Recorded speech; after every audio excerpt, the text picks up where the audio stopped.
Hey guys, how are you doing tonight? We got 5 people watching. Cool. Uh, it is cold here today. Um, we got Marcy popped in. It's going to try and come in. Hey Stephen, how are you doing tonight? JB's hobby left. Welcome. So we're not going to go too long tonight because it is freaking cold down here. I couldn't even tell you what it is outside, but I know it's cold in here.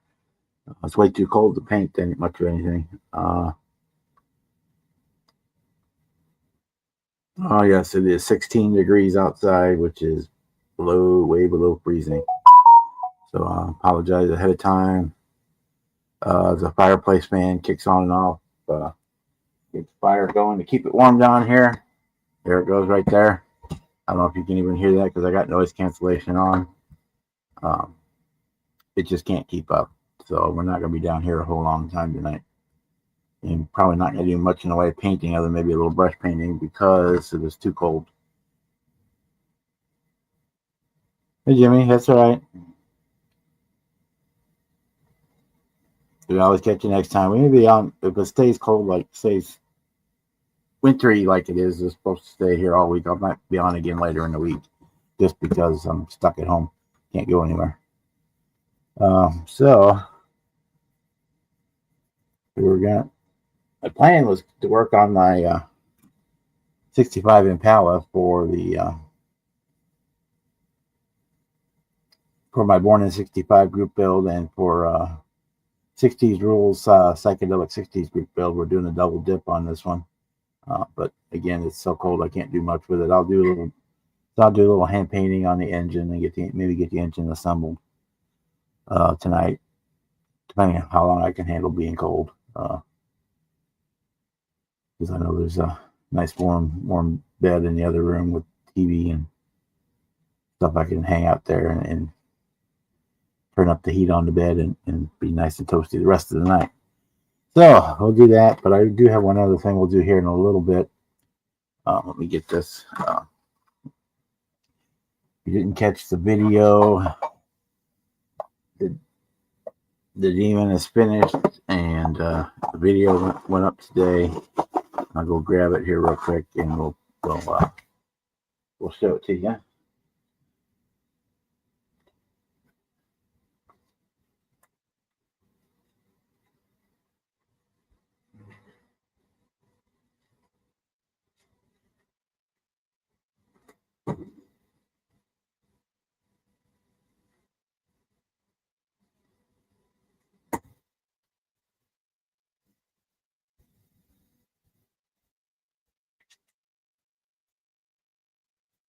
I would have had it over here ready to say, but it's been cold, so I just came down here just before we started.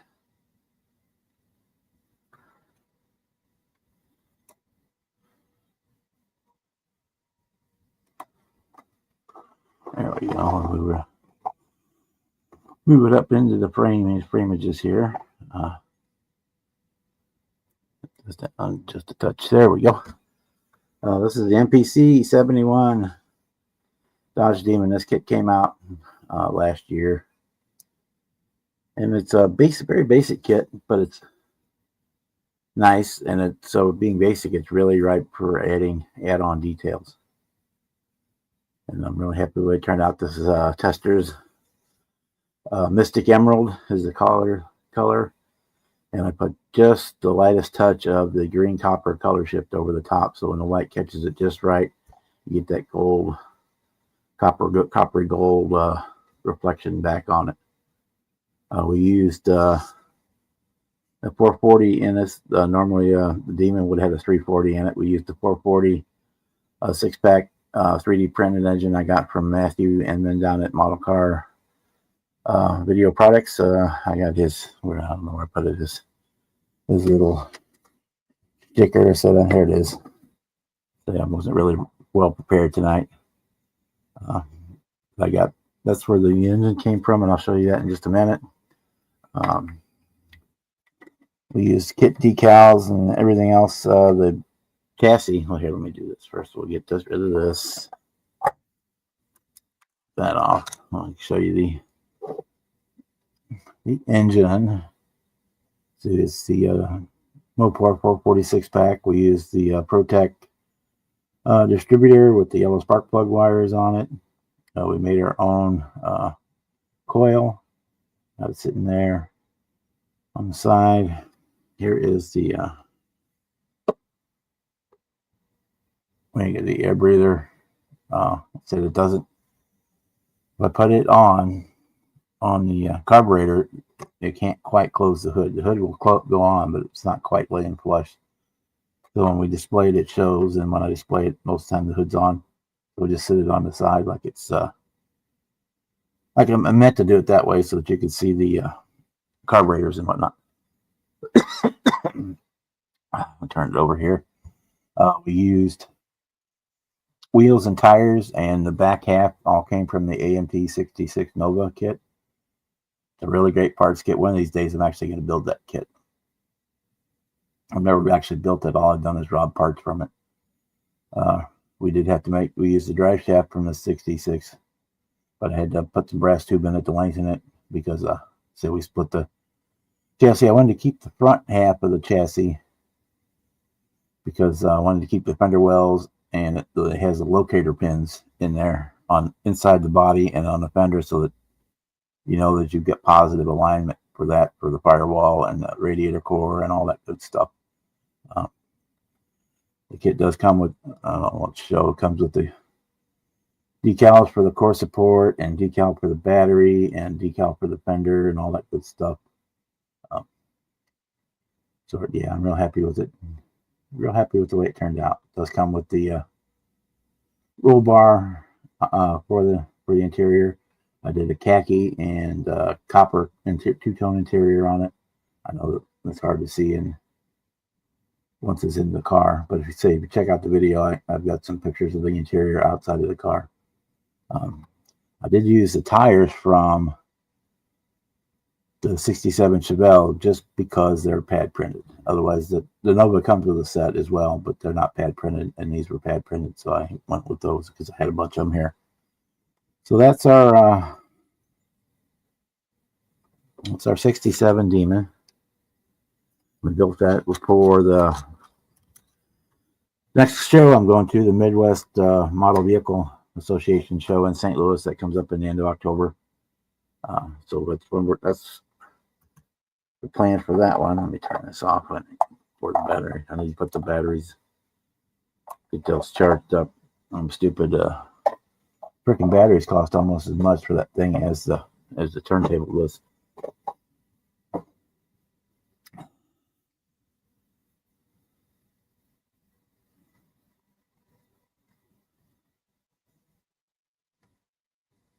RC's had to go answer the phone. She's getting her model room all set up after the move. That's cool. Son said we're starting to play with the Chevelle a little bit tonight. I managed to get some orange paint on the engine block of it, so we can start doing the hand painting on it. Yeah, the fans and stuff are ready to be sprayed, but it's just too cold, so I'll probably end up hand painting all of that tonight if I stay on here that long. But let me move things around here real quick. I need lots of space for this.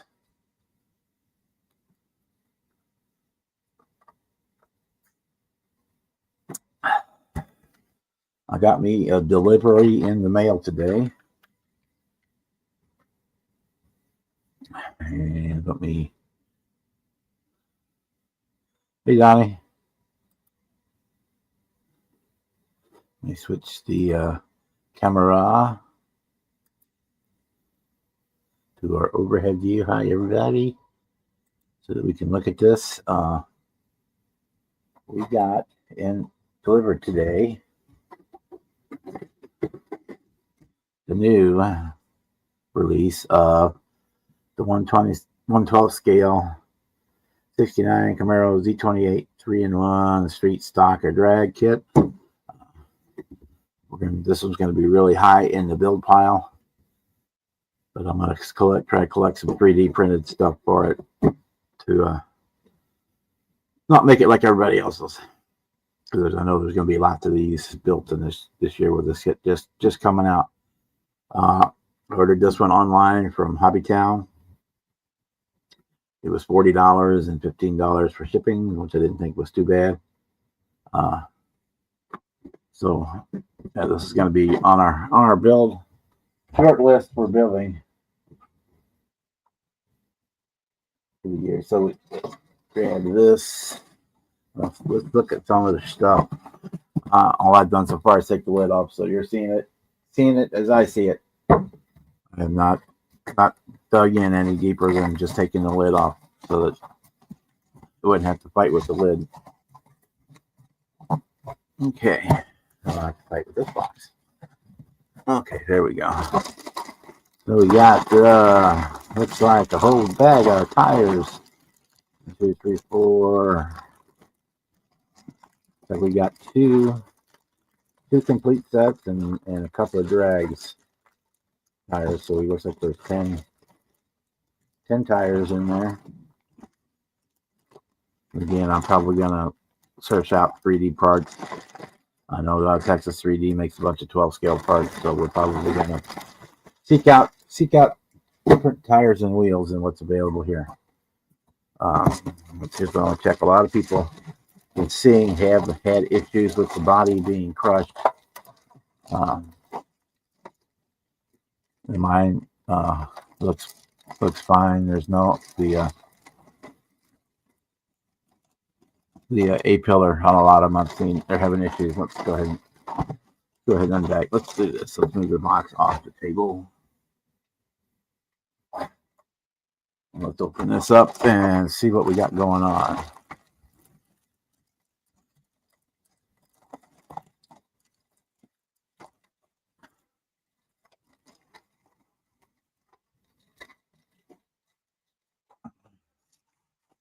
Oh, we got lots of goodies inside the body. We have radiator hoses and our spark plug wires, but we may do something different with that. Front windshield, headlights, and front blinker lights. There's our tail lights. Let's pop this out.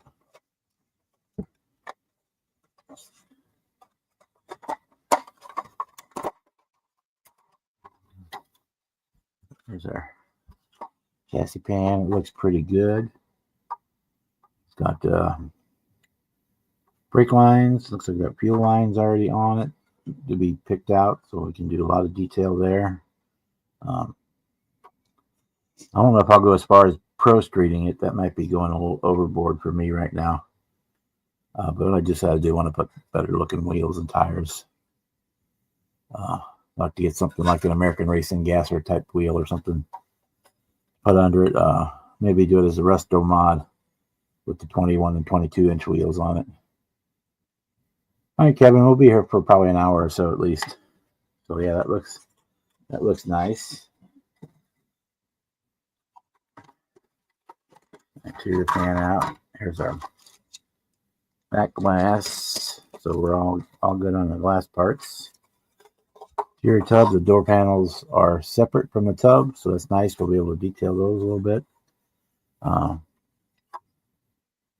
I've got half of mine to actually convert this to a convertible, but I may not, probably not this one. I may buy a second one and attempt that on a second body. But probably this one will probably build pretty like I said, as a resto mod type thing. Let's put these back in here.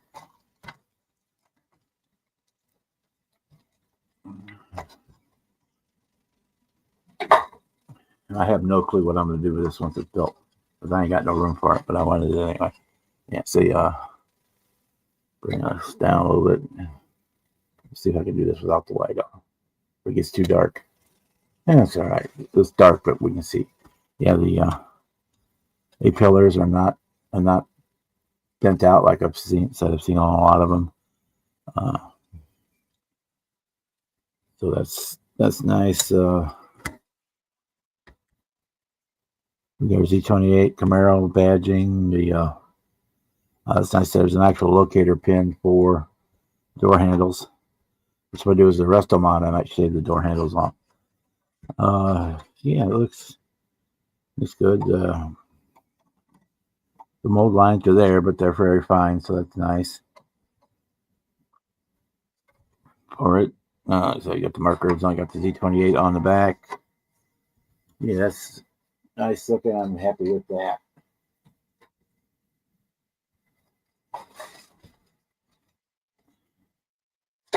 Let's do the chromies first. Actually, let's do this first. Let's do the cool stuff first.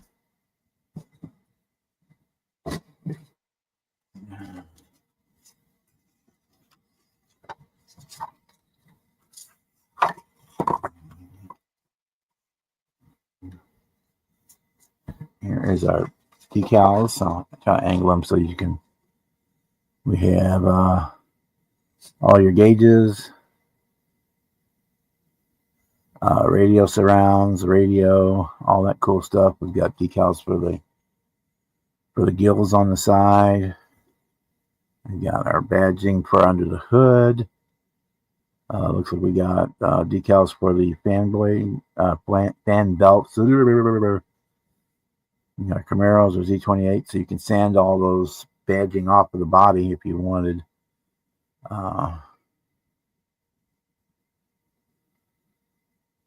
And we got oil change sticker on it. We got decals for the seats. There's our glove box, door locks. We got the Z28 stripes in white. It'd been nice if we had them in a couple other colors, but that's a good aftermarket thing option. I'm believing this long stripe here is the goes on the breather, but I could be wrong.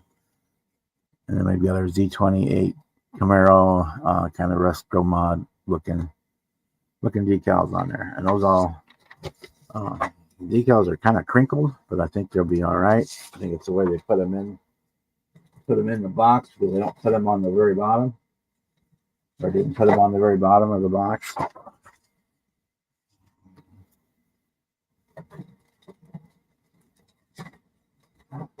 I'll put them now, so hopefully they will not get any more damaged. So here is our chrome parts. We've got the dual quad. There's a place that I'm thinking I want to get a new motor for it, a 3D printed motor. It does have the option for the dual quad high rise on it. Does have an alternator bracket. Woohoo!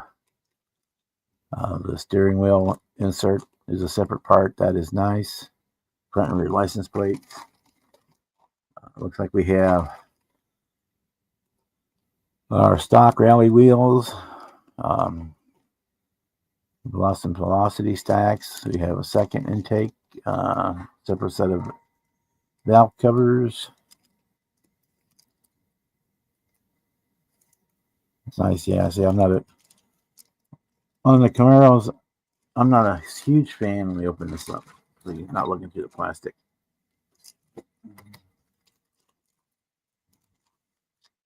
I never was a huge fan of the GM rally wheels from the 60s and 70s.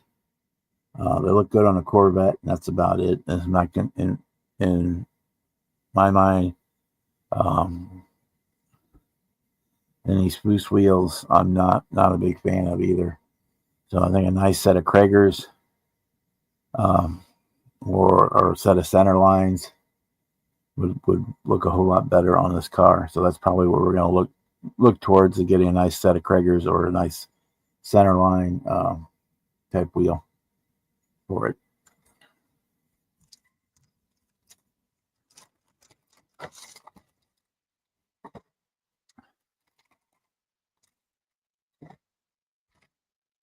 And then I'm not sure. I'm sure you guys are familiar, but I'm not sure if everybody is. With the new style Revell decal instructions are nice. They're in color. They give you your color call outs. They use an actual. So if it's a black color call out, the being in colors, the color call out in the instructions is that color, so it helps. So silver, gold, white, blue, what yada yada. And again, more color call outs here. You get, and then here's a couple that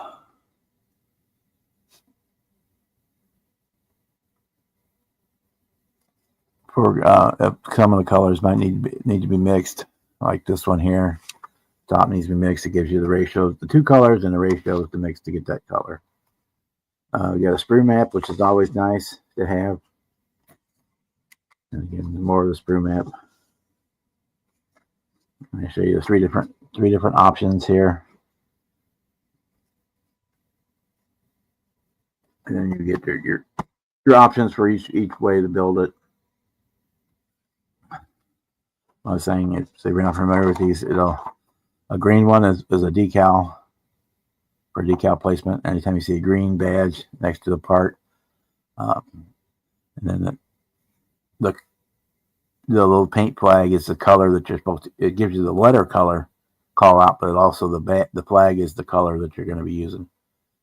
So, like for the carburetors here, bring it down a little bit. The flag is a copper or your brassy color. Your coil here is got the black flag next to it because it's black, yeah, and so on and so forth.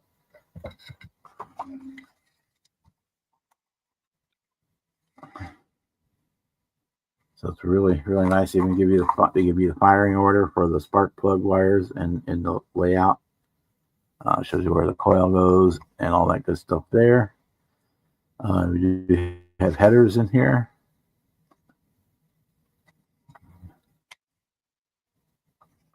And it's nice too, like we'll show here, when you're adding the parts that are from past assemblies are not colored, and then just the parts that you're adding will be colored to show you where so you can kind of know what's going where and the step order.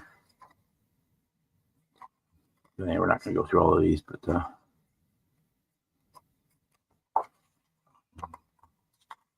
and here's the dashboard. Gives you the call out for where all the decals go and color call outs.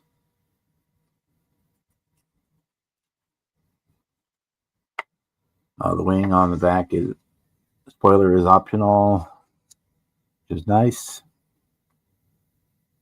I'll show three different wheel options. Okay, this is the perfect example. The car assembly is all in black and white because that's previous steps, but we're adding a lower roll pan in the rear, so it's colored. And we're adding the bumper, which will already be chrome, but then the headlight frame, license plate frame and stuff is all in color, showing you the parts that you're adding are in color, adding to the parts in black and white, which are already completed. This looks nice. I'm showing the stock version here in the orange with the white Z28 stripes on it there. And they're showing the street version with the Poos wheels in a charcoal color with the velocity stack sticking out, and then the racing version is white with the 3-color pinstripe and the Z28 Camaro thing along the bottom. So that's the decal sheets.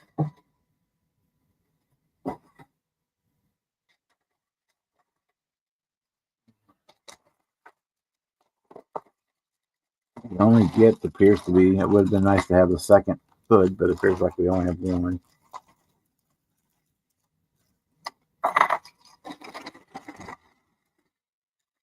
And I always check the bag, make sure there's nothing running around loose inside.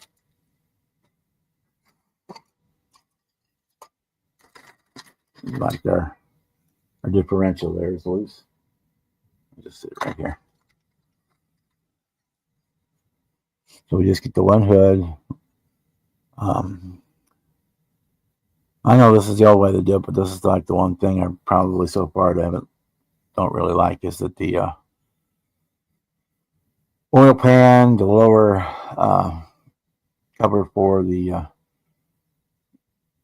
transmission cover, the oil filter, and the motor mounts are all molded in one piece.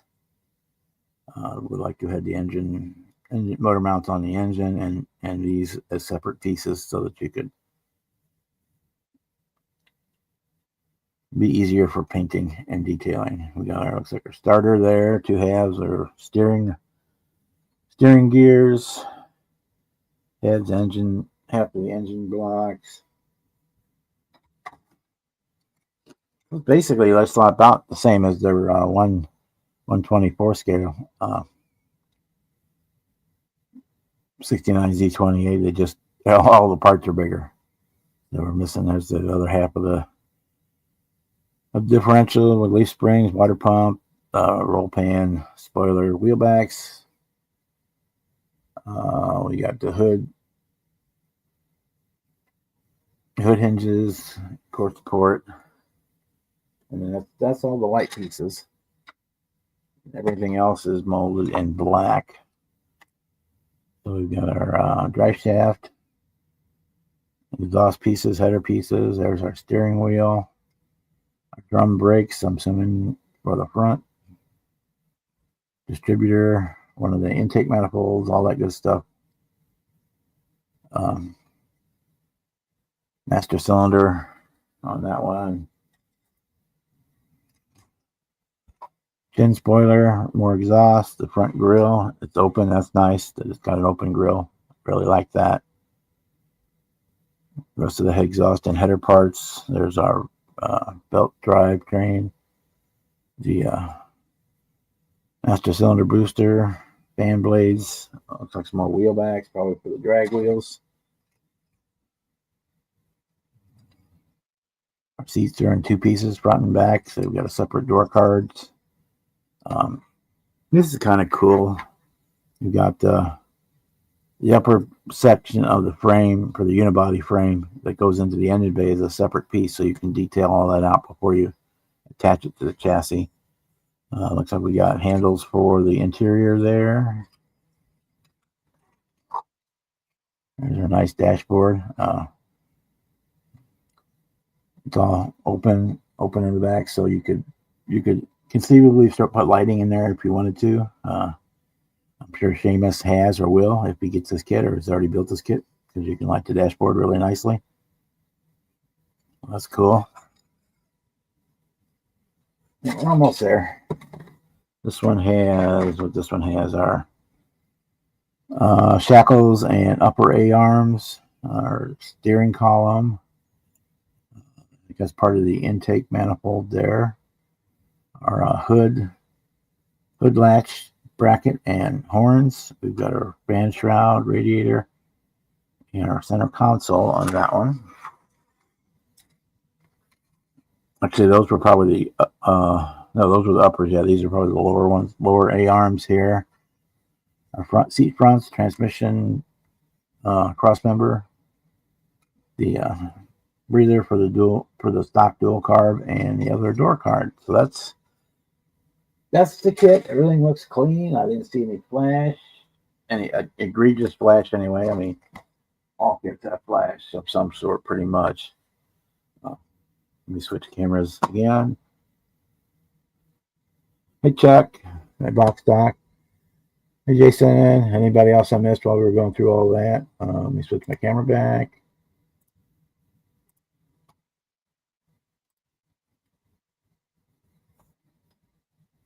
Thanks, Jason. I'm really happy with the way that turned out.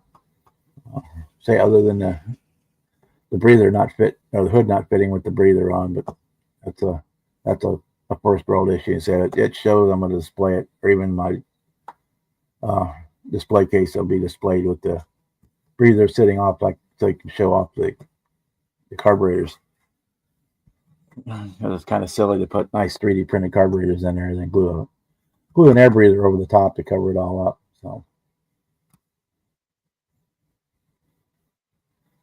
So here it's about 15 degrees, and we've got about 10 inches of snow on the ground. Well, it's actually about 6 inches of snow and 4 inches of sleet underneath the snow. So it's like a solid block.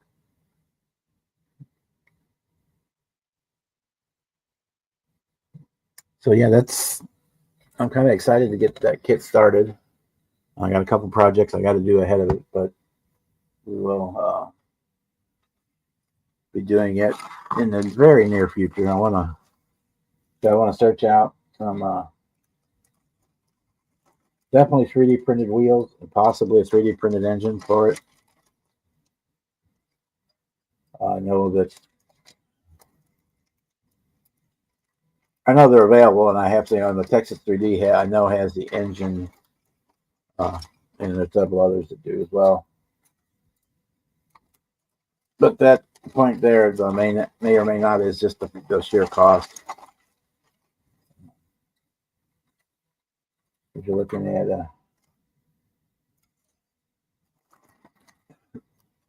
with shipping and tax, this kit cost me right at $50, and the 3D printed engine and transmission is $50. So just right there, I'm doubling the cost of the kit. So I may or may not do a second or do a 3D printed engine. I may just do the stock engine. Yeah, that's the 1/12 scale. Here it is. It's the same old kit. There's just a repop of it, but it really looks nice, and it really has really nice looking decals in it. It may be another option is to have talk to Terry down at STS about making some different colored Z28 stripes. Part of what I said, he goes, want something that has the colors, have the Z28 stripes other than in the white. Yeah, I wanted to get into it and look at it because I'd seen a lot of people that have done recently got them, including HBI guy, and the roof was caved in a little bit, and the A-pillars were smashed out. So I wanted to check mine and make sure that it wasn't, and everything looks good there. So we're in good shape, and said I'm going to do this one very soon. I fit better without that on there.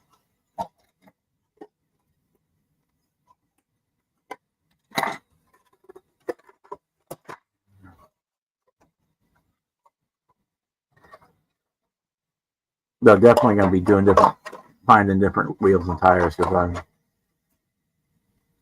I'm not a big fan of either one of those. I like to do like either the center lines or some American Racing, or even a set of Kragers would be better than what's in the kit, because I'm never was a big fan of those rally wheels, the stock GM rally wheels, and definitely not a big fan of those Foose wheels.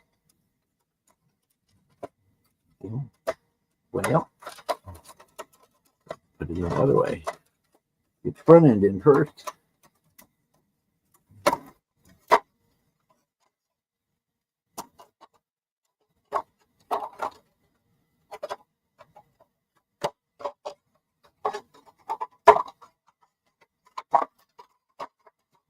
There we go.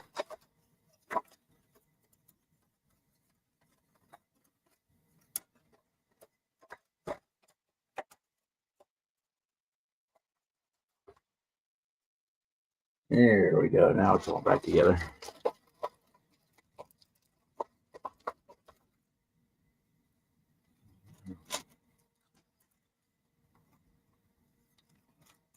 Yeah, that's kind of what I was looking at on Texas 3Ds. Was he has a 12 scale big block Chevy, 100%. He won $50 for it. So it's kind of like, well, do I want to spend as much as I spent for the kit just on an engine? So I don't know if I will or not, but I'm definitely going to find different wheels. I'd like to get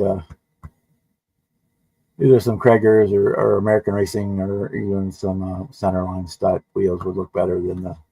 I'm not been a big fan of the Boost wheels, and the GM rallies look nice on the Corvette, but everywhere else they kind of look a little cheesy to me. Kind of look like a cop out. But anyway, yeah, that kit will be built sooner than later. Probably maybe I'll try to have that done before March for the show. That's the next show coming. If I can get it done by then, I'd be really, really happy. Well, yeah, I will take my time on it, but it'll still seem like quick to you guys because I spend usually 8 to 10 hours a day at the workbench. So it's almost like a real job. So I can spend, a week and a half. I can put 80 hours in on a model kit in a week and a half. The biggest thing is I got to wait on is paint drying and curing. Especially since I generally tend to work on one, maybe 2 kits at a time. So that's why for you guys they seem to pop out fast. But I mean, even that Demon probably has between 80 and 100 hours in it. Because if we get 4, and I've been working on it since before for about 3 weeks, 2.5, 3 weeks, and getting like say 6 to 8 hours a day on it. But so. Yeah, I know Texas 3D has basically any of his stuff you can get in anywhere from 12 scale, or actually probably from A scale to 24 scale. You got 24, 18, 12, or 12, 16, and 8. I think it's got all of that stuff.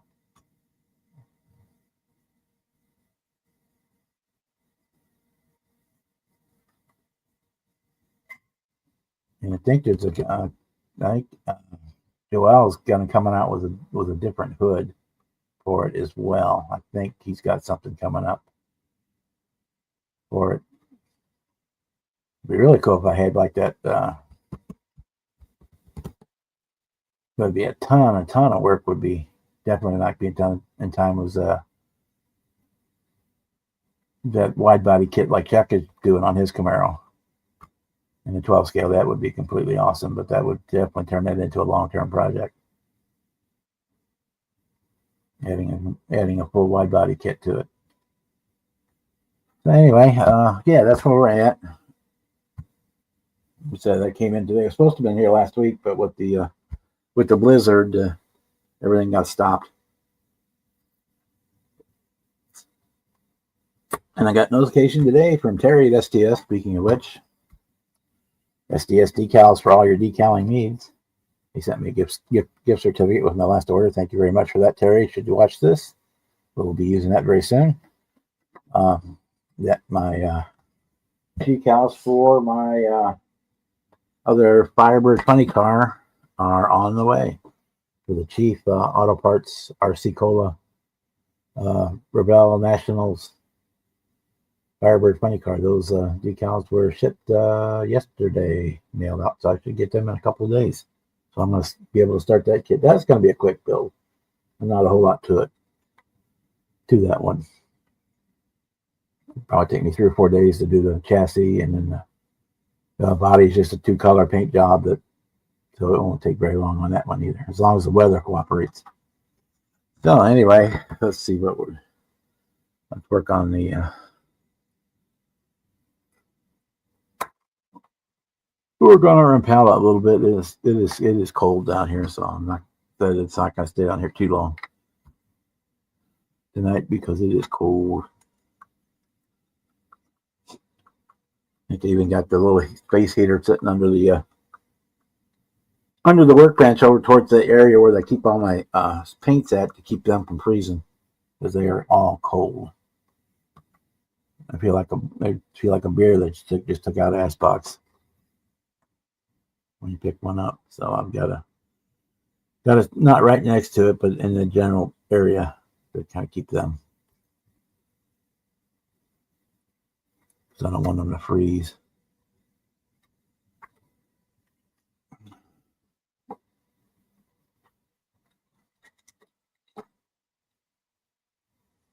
Oh, we got 21 watchers. Hope everybody is staying warm and staying out of the weather.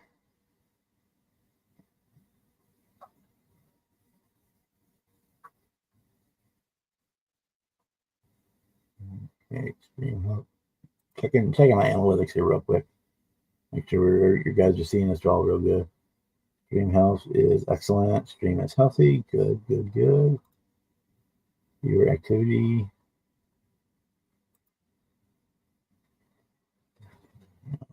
Right.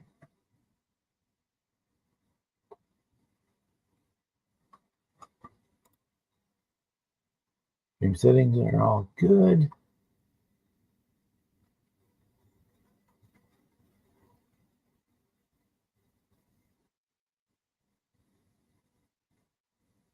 All right. Okay. So we're gonna play with this Chevelle engine a little bit tonight. For the born in 65 group build, and for Dan over at 60s rule, his psychedelic 60s group build.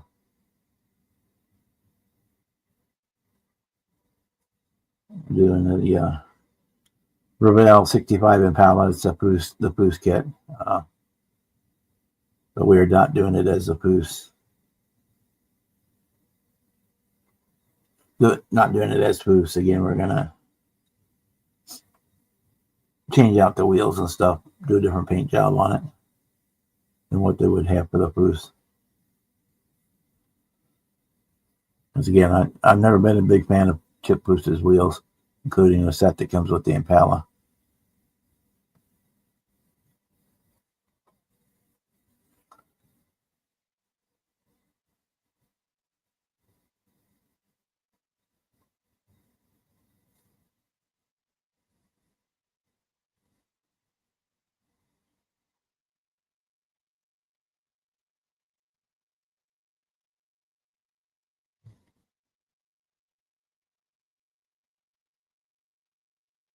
Oh yeah, for the wheels of the engine, I don't think Matthew prints anything that big.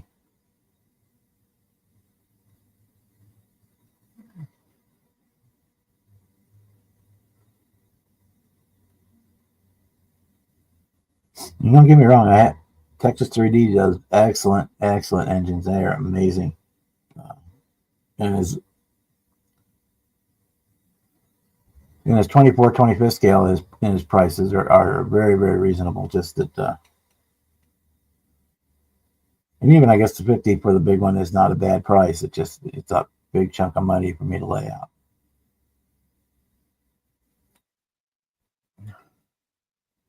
Because that kit was basically my entire month's budget for modeling.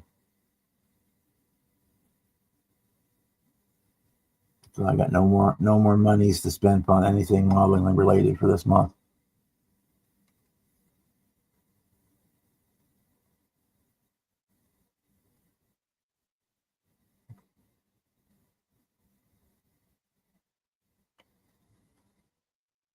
So me being on a fixed income, it's just kind of hard sometimes. You gotta prioritize. I have a limited budget for what I can spend.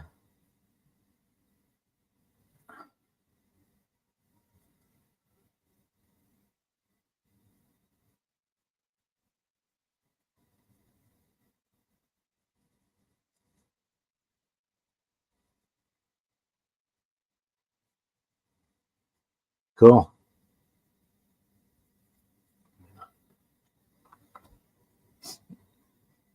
Yeah, I think so.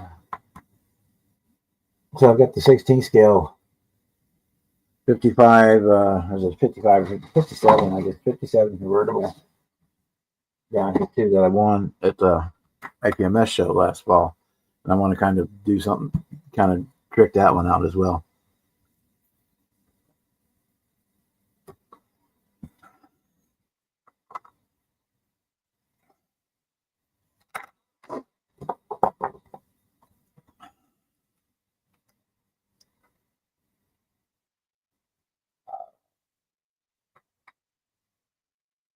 And technically, that was last month's budget money that they used for the Camaro. So I do have a little bit, technically have budget money left for this month, but not much.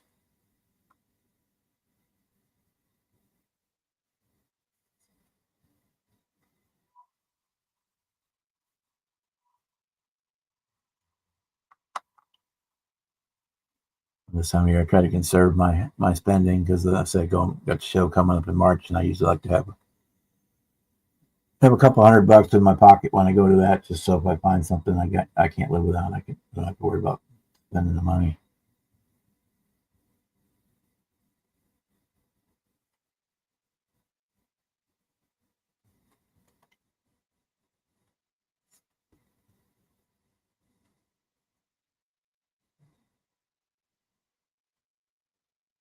I keep hoping that Congress gets around to passing the Social Security bill that would raise my disability payments up to a living wage that I can do stuff on. But I don't see it happening because the way they're going to do it is remove the cap on the FICA taxes. And, so that means that the millionaires and the billionaires will have to pay their fair share of FICA taxes. And, sure as hell, they ain't going to let that happen. They ain't going to let anything through, any kind of bill through that's going to cost the billionaires money. They ain't going to do it. That's the end of my soapbox on politics for today, guys. All right. Let us start on the. Yeah, I got my transmission painted. Let's start on the pulley, van belt pulley assembly.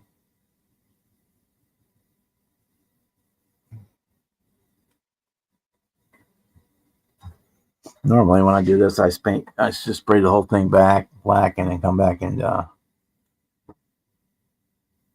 pick out the parts that are different colors. But it's too cold to spray anything today, so we'll do it in reverse order.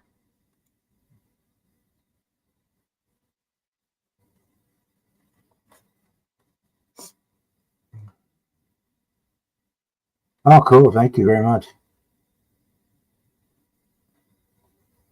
I appreciate that, Jason. I really do.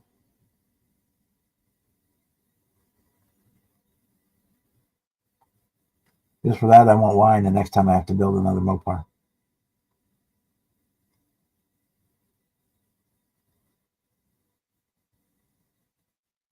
Because I do feel like a traitor because I built 3 Mopars in like the last 3 months. So.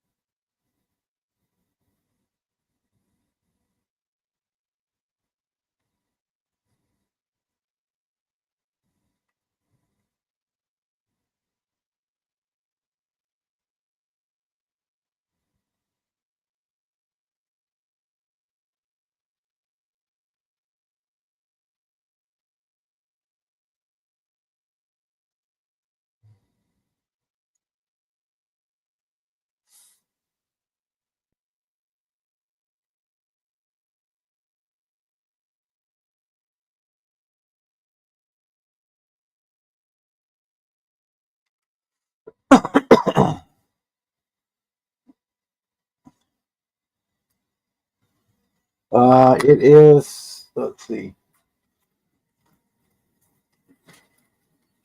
I think the one in the kit is molded to the block. It looks like it's a turbo.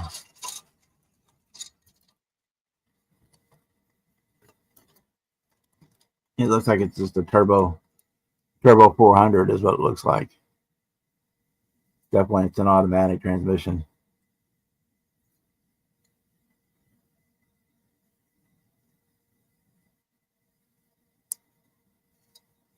But yeah, I could probably surgically remove that and graft it on.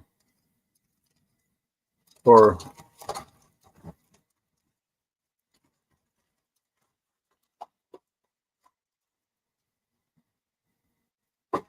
It's up to you. If you want to make one, I'll be happy to use it.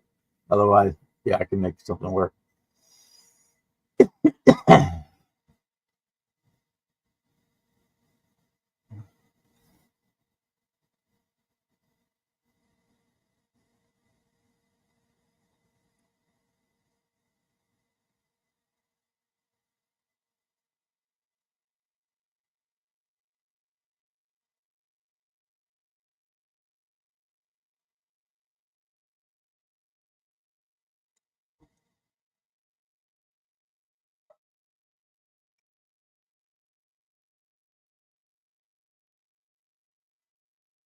You go to 4-speed, yeah.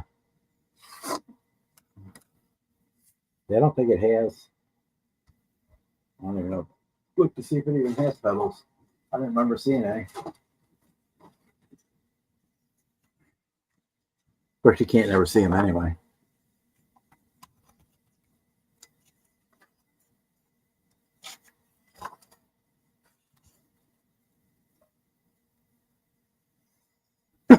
The console in here is for an automatic, so you have to. I guess you have to mod that. But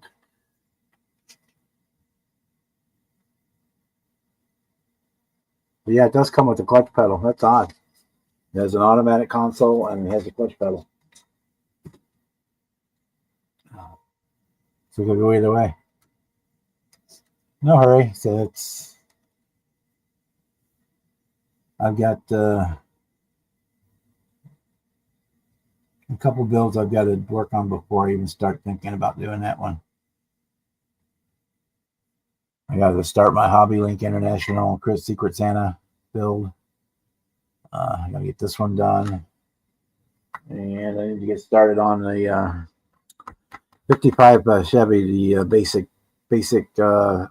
build thing that for between Ed and Norm up at Big Sky.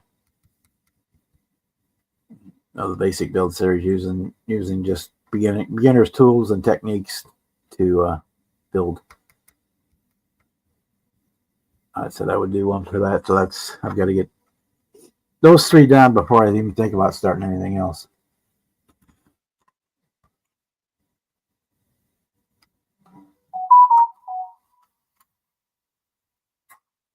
There, Seamus is over on Facebook. It's like 1 a.m. over there, so he should be sleeping.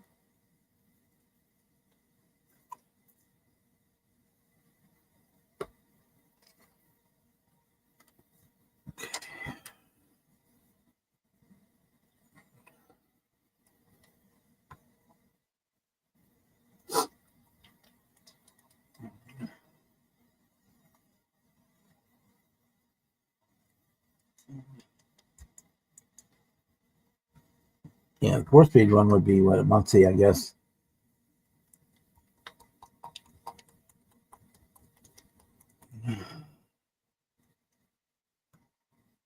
And so the 3-speed would probably be the turbo or the power glide, either one, depending on on it.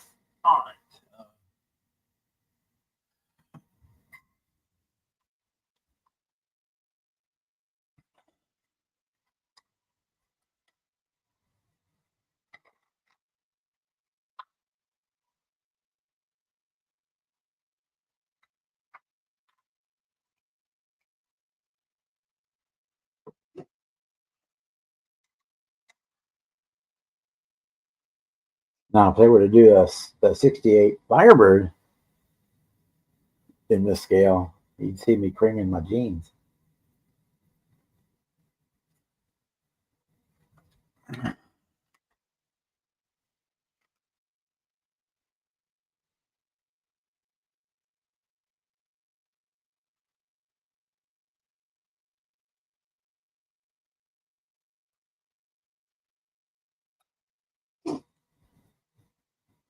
Which were my favorite Firebirds. The 67 and 68 were my favorite Firebirds.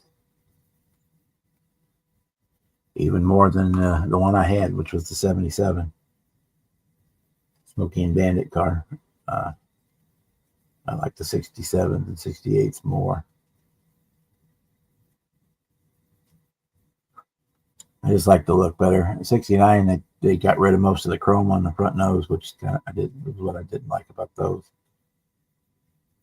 Which is the main difference between the 68, 69 was they got rid of most of the chrome up on the nose.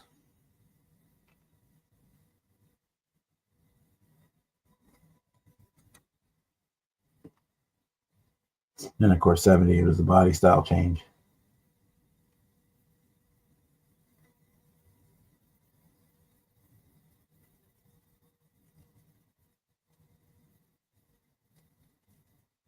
And they went to the basic body style, which had through all the 70s and part of the first part of the 80s, 81, I guess. 80, I guess 82 is when I switched again to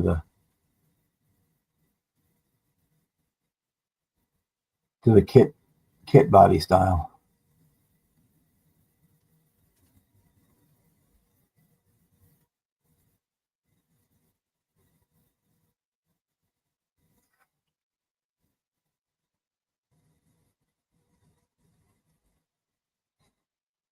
I like those too. The first couple of years, anyway. Then they got wonky on them. Started making them look really funky.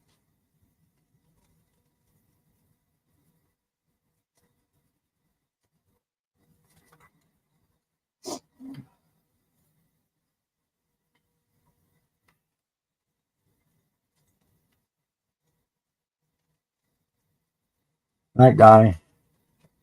Take care of yourself.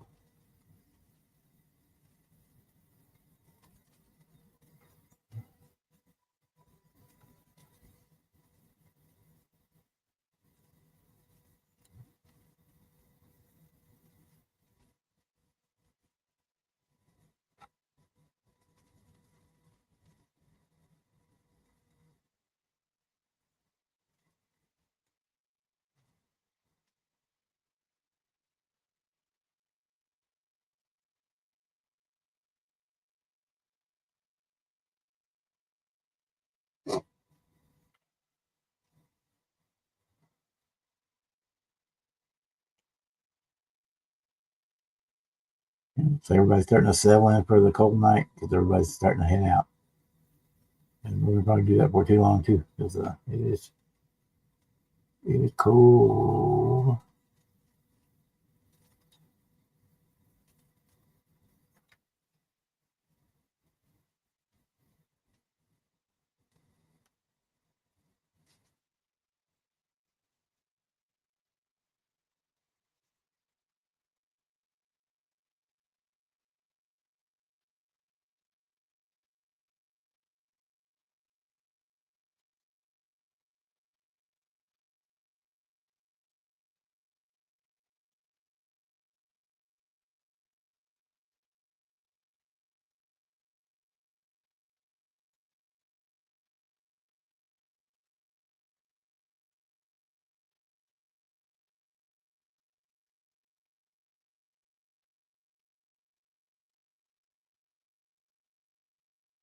Okay.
Yeah, I just when it's super cold like this, my bones don't like it.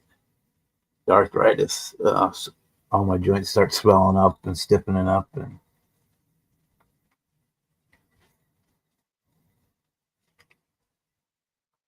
kind of have a bad day. Hey, Edward, how are you doing tonight? Well, we're safe. I ain't too sure about warm. It's very, very cold here.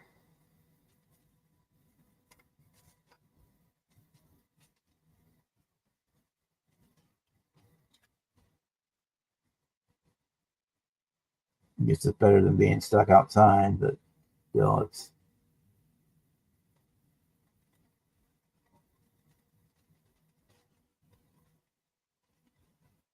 And tomorrow I have to go out because I'm out of meds. So I gotta go to the pharmacy, and we're just about out of stuff, but not pantry that I need to go pick up. So even though I don't want to go out tomorrow, I'm gonna have to.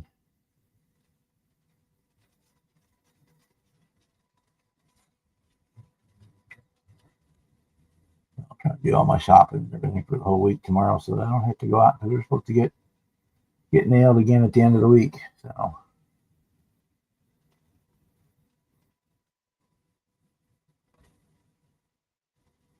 get enough stuff that I don't have to go out the rest of the week.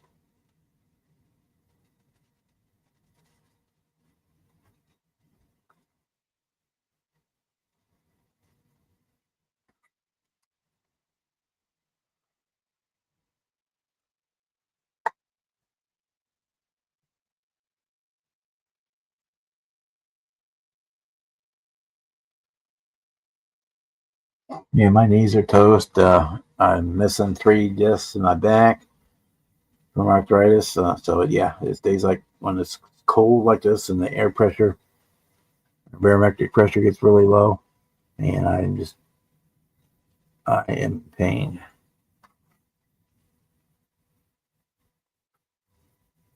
It's part of the reason I have to break down and go to the pharmacy tomorrow because I'm out of the meds to help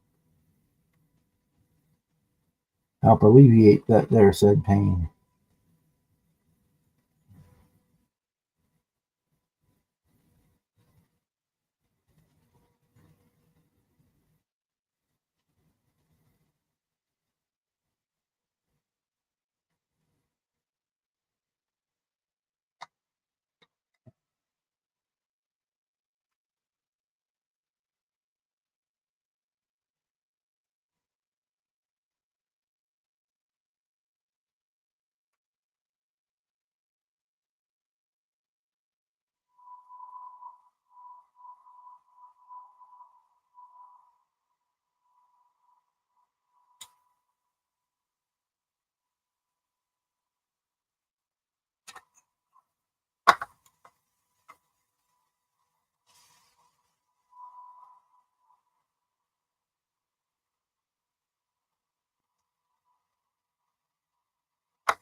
I should probably have my knee replaced, but I'm just not. I don't want to.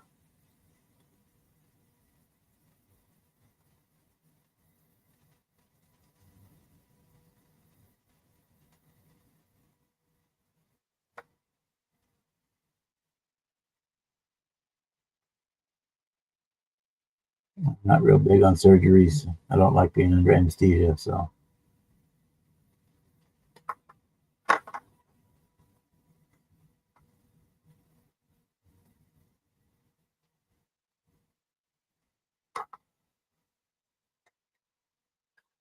Unless it's absolutely necessary, I try to avoid it at all costs.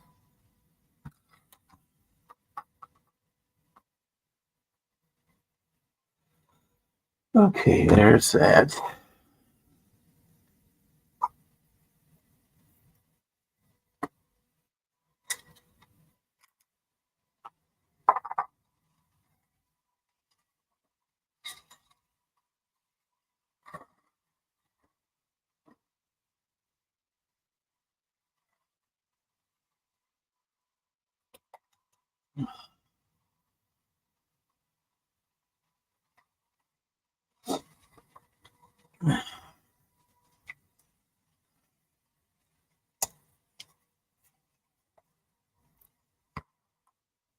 Yeah, so they suggested I get them done. And it's like, well, if I don't have to, I don't want to. And I said it was up to me. And then I suggested putting rods in my back to help out there, and I'm really not a fan of them doing that. So I'm just pretty much grin and bear it.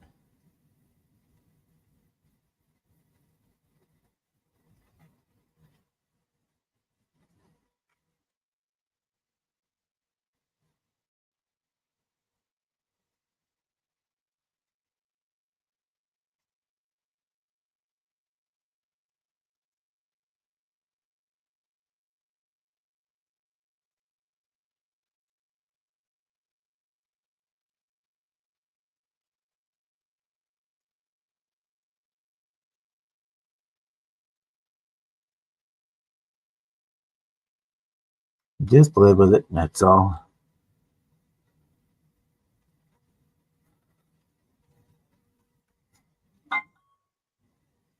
Okay. Yeah, forget about that. Okay.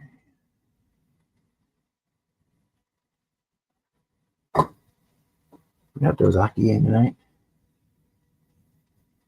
Probably gonna lose anyway, but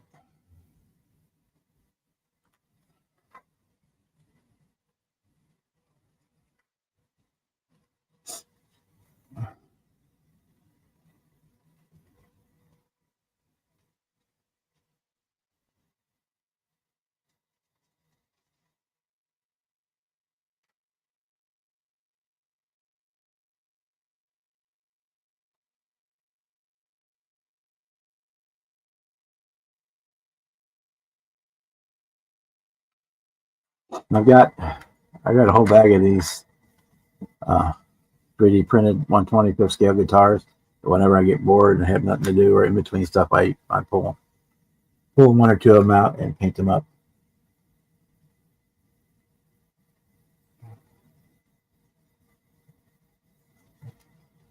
And then I display them with my cars.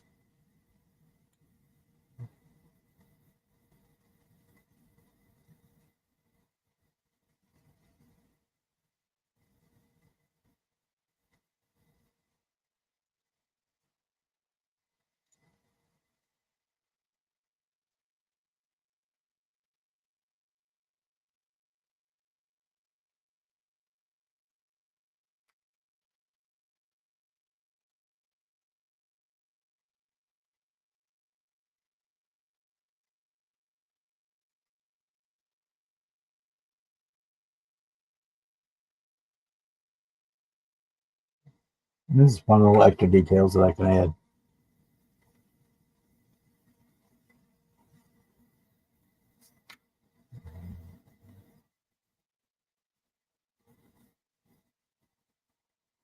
Hey, Marcy. Welcome back.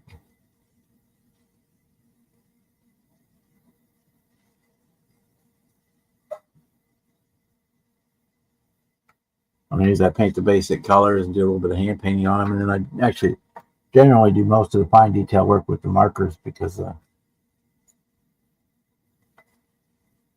it's just easier.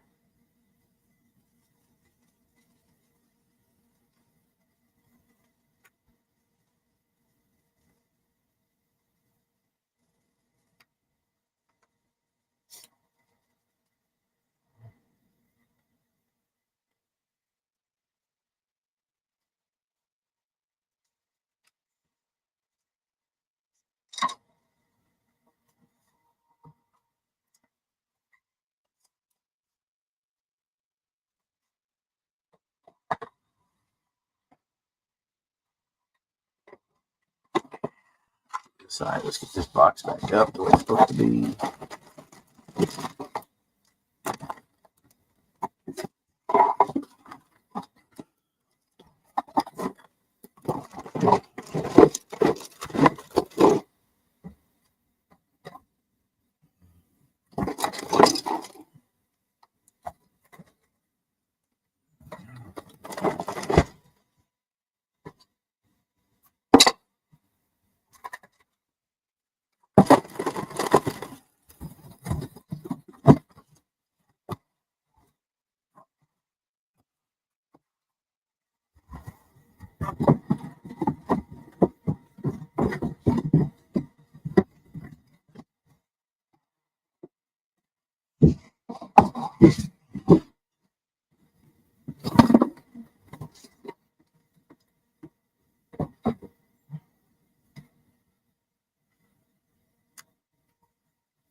Even cold in Florida. Well, yeah, your cold and our cold is two different things.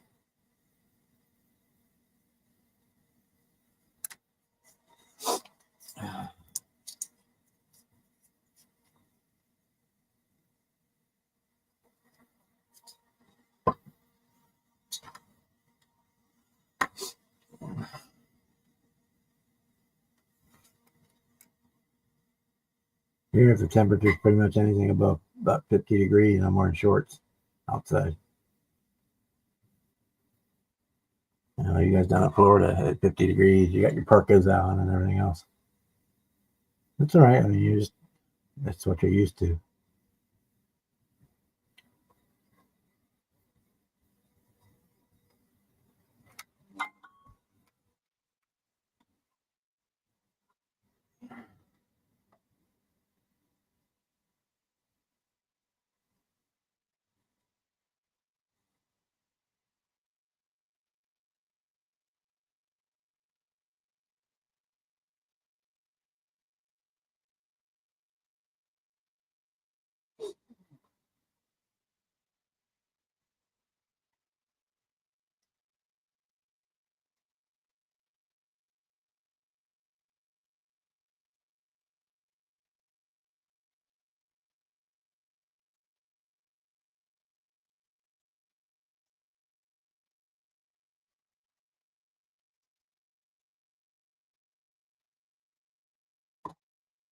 Okay.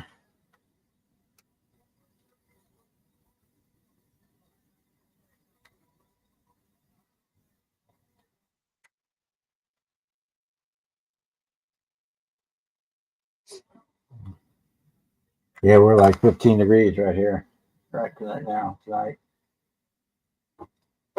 And it's going to go down to like 2 by morning. Yeah, 16. And it's going to be 7 by the time the sun comes up in the morning. It's be 7 degrees.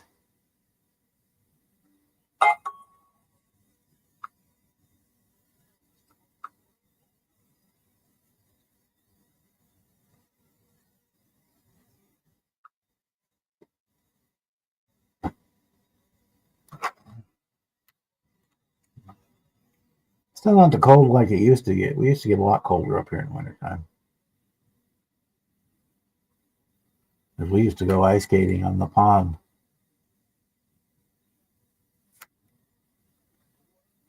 every year, and there's been any ice on the pond, not enough to go on.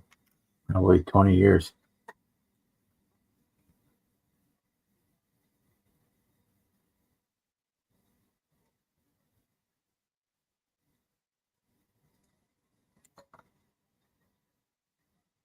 Like it's been so long since it's been cold enough that the city park took our ice rink out.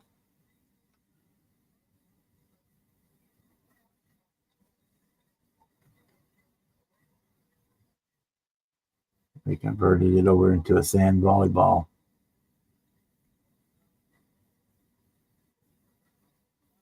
court.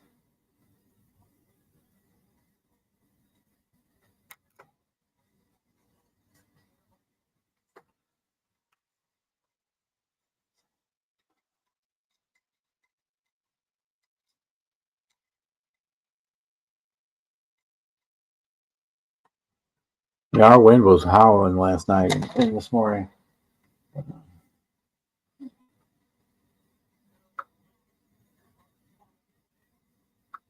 And what the wind chill was. The wind has calmed down now.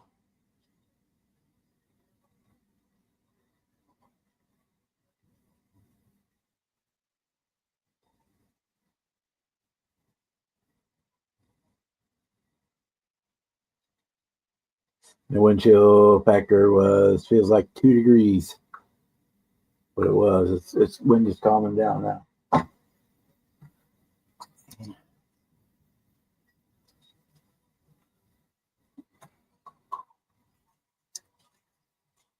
Yeah, see, 47 degrees, I'd be out in shorts and a t-shirt.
Yeah, we're gonna get snow here Friday too.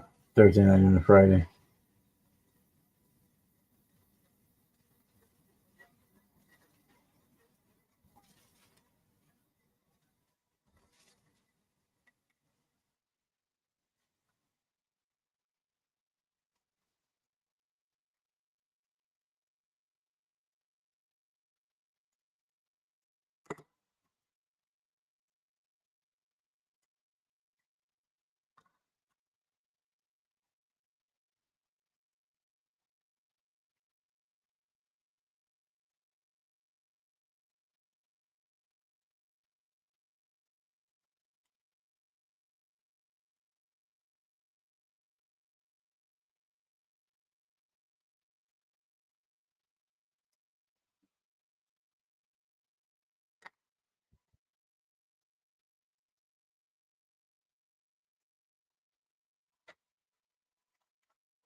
That's right. Yeah.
Yeah, I know. There's nothing I can do about it.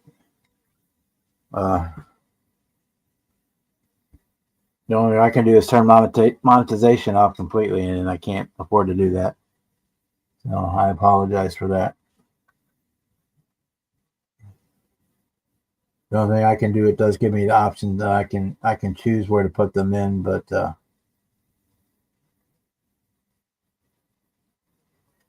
that's kind of hard to do too.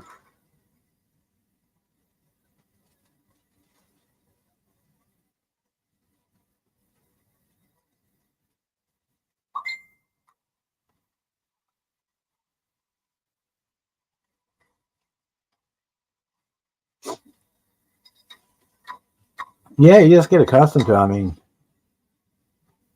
I spent a lot of time in when I was young living in Wyoming, and we had snow on the ground from uh, mid October to the mid April. Most people in town didn't even drive their cars between in December, January, and February. They just ran on snow machines. Uh, and I know it's the old story, but yeah, definitely had to walk through snow 2 feet deep on to school every day. It was uphill one way, and of course it was downhill the other. But yeah, that's, that's the way it was. I don't know what I pinged for, but I pinged. There's nothing there. Okay. I have no clue what pinged for. Oh well.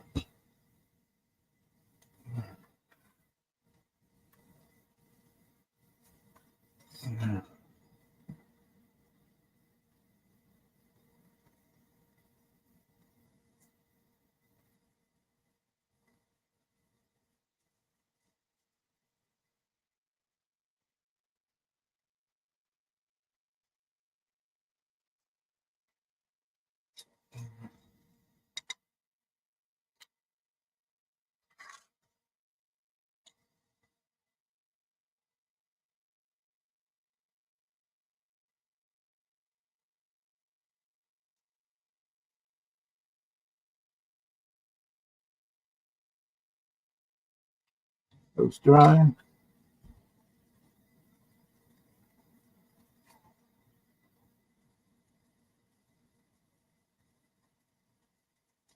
Yeah, so the only choice I have, I can set it up to where I could pick where they put the commercials in, which is a pain in the butt because then I have to constantly monitor and say, okay, here I want to put commercial here, or let them do it automatically where they think.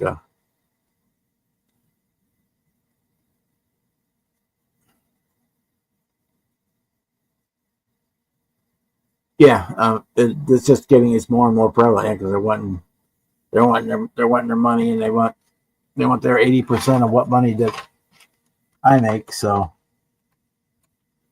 they just kick it in. And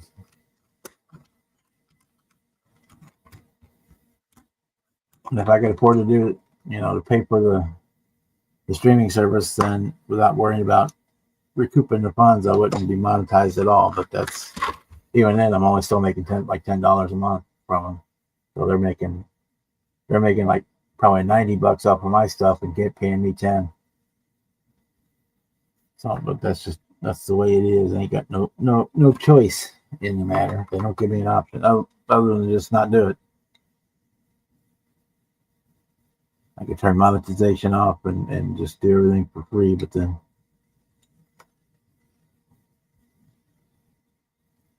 uh, I need whatever little pittance they're gonna send me. I need, so it just is what it is.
Well, if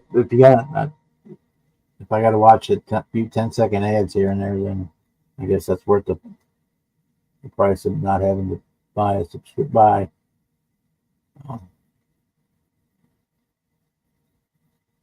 Pay them $10 or $15 a month or whatever they want, or for YouTube lot.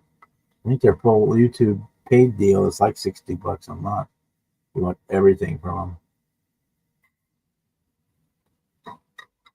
Well, it's the first of the year. It's first of every month. They push it really hard at the beginning of the month, so that's part of it. And then as the month goes on, the ads become a lot fewer, and then the month starts over again, and the ads jump up.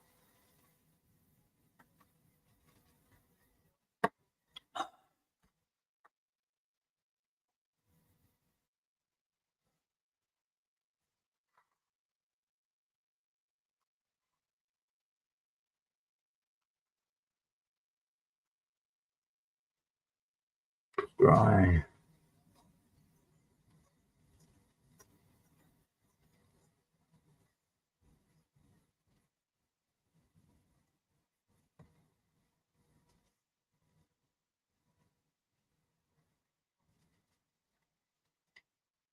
And so the only other option is I can choose where to stick the ads in. But then if I don't do them often enough, it starts flashing a thing on there that I need to do it. We may play with that later in the year. I'll start setting myself up to where I can have natural ad breaks and put the ads in more logical places than where they just pick them at random. So we'll see how that works out.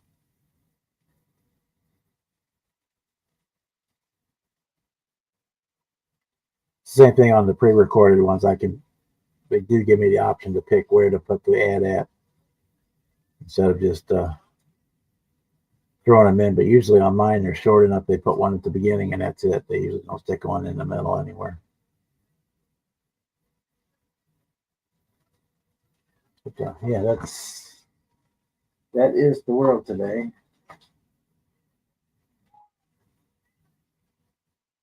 Let's see.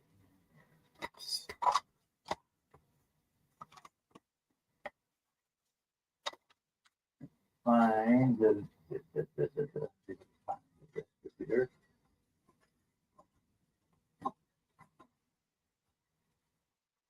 see, it looks like if I can drill it out or if I want to use a ProTech one.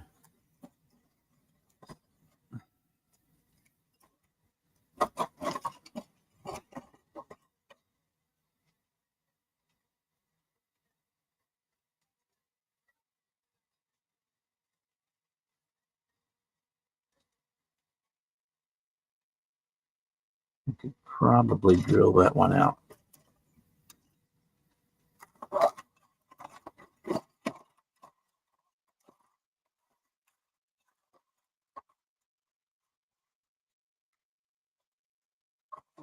Yeah, I think we're going to be using these on this Impala. I think. We're going to paint it silver and put those on there and do a lime green interior. I think that's what we're going to do. Subject to change without notice.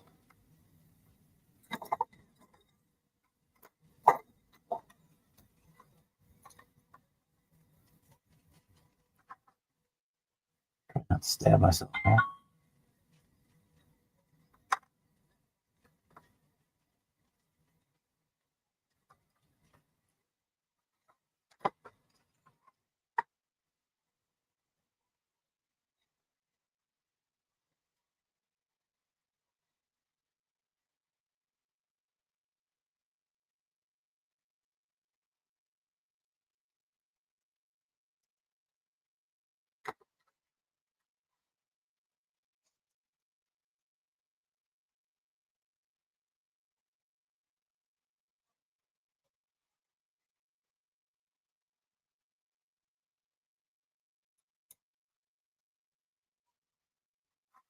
Okay. Check our stream, make sure it's up. I just upgraded my internet service here, so I'm trying to keep track of that too. See if we were make sure we get good signal strength and all that good stuff. Stream is healthy, good, excellent. 15 likes, viewer activity, no super chats. That's all right. Current viewers 12.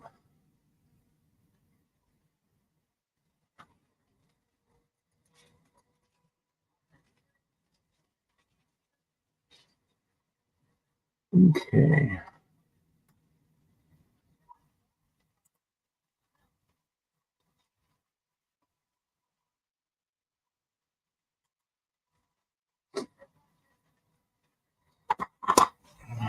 Yes, I don't think I can change that while we're.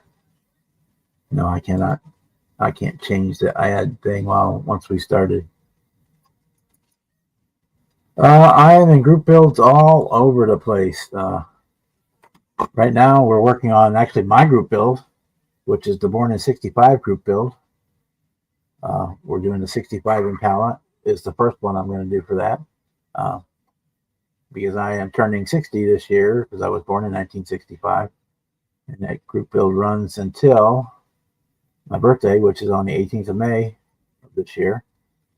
It can be anything from 1965 or having to do with 1965 or, an important thing like obviously any 65 car, NASA, and then the NASA Gemini stuff or moonwalk or spacewalks were in 1965. The Russian cosmonauts did their spacewalk in 1965 with some of the Soyuz missions. Some of the darker things happened. I mean, for the military, on the military guy's side, that's 1965 was when the U.S. started sending troops to Vietnam, and the air war started up in Vietnam, so you could do any of the military type stuff, F-4 Phantoms, F-104 starfighters, floods, any of that kind of thing,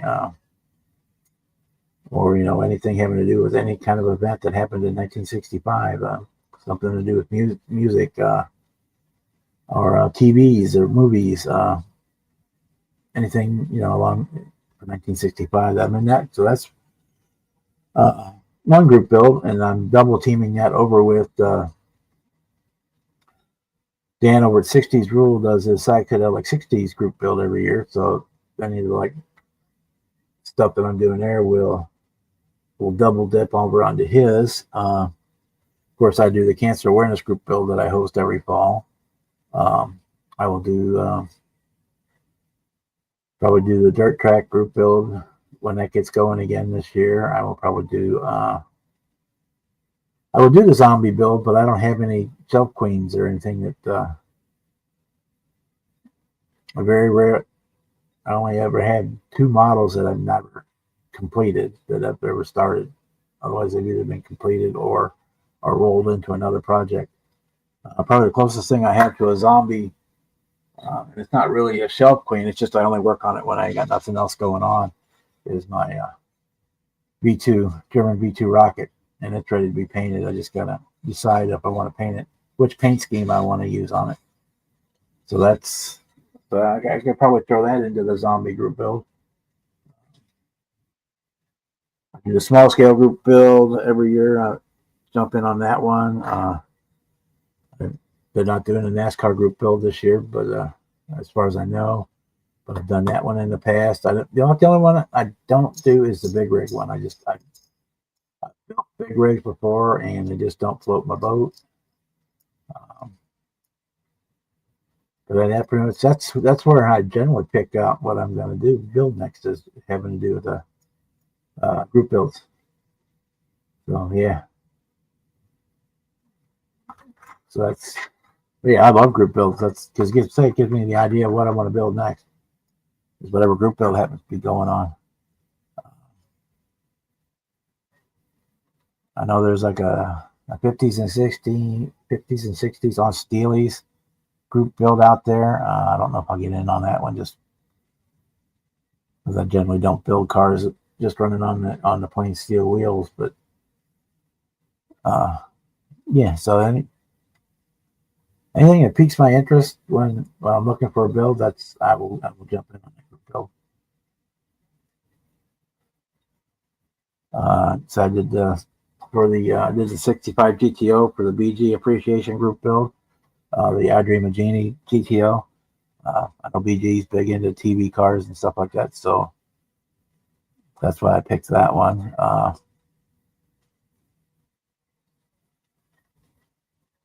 And then I'm also influenced a lot by themes for shows that I'm going to, that I know I'm going to go to, like the Midwest Model Vehicle. That theme build was a 71 MPC 71 Demon. That's the only reason I built that one.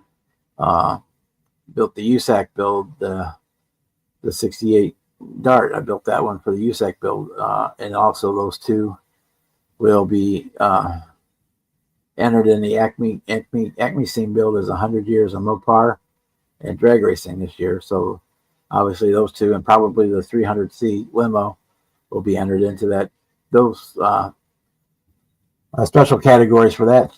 So that's kind of what inspired some of those builds too, as well. And then the drag racing is the other one. So I just got notification today that my decals are for the Chief Auto Parts RC Cola Ravel Nationals Firebird Funny Car decals that I had Terry at STS redo for me. That they mailed them today, so we'll be starting that one very soon.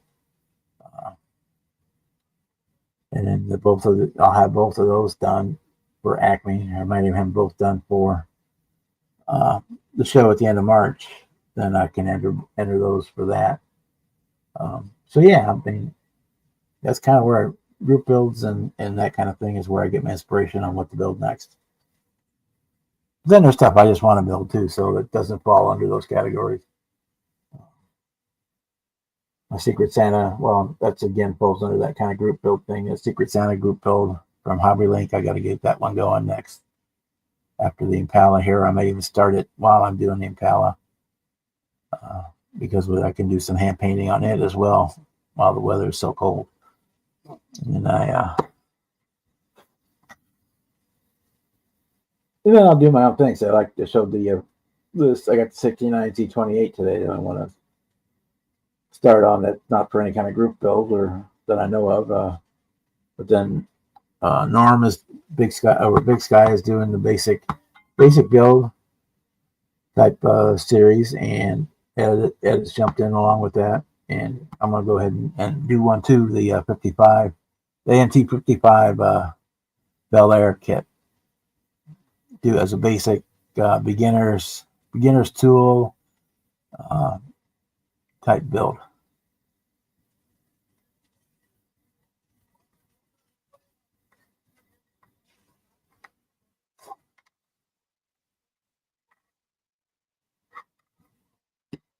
Okay, yeah, we'll do that one.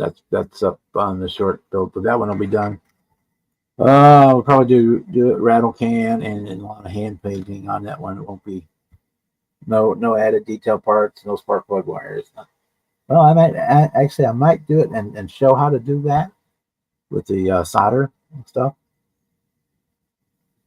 which is the same thing I'm going to do on this Impala. All right, my poor man spark plug wires I use is 22 thousandths, or is it 22 gauge? 22 thousandths solder, which I'm going to have to source some more. I'm just about out. It's the perfect size for doing spark plug wires. So like here, I've drilled out the kit distributor, drill the hole through it, and I can fit my 9 pieces of solder in that hole and use that to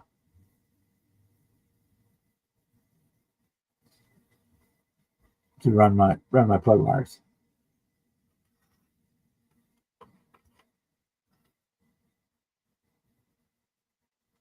That's a good question for all you guys. Do you guys get into the group builds? I know last year there were a lot of people complaining about there being too many, and kind of group build kind of dropped off. A lot of people who did do group builds kind of canceled them because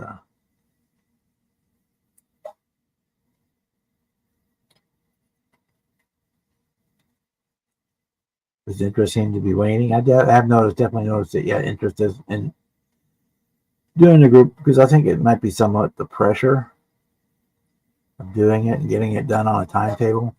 That's why most of the group builds I do don't really have strict timetables or start end dates, or they're more just as suggested as opposed to mandatory.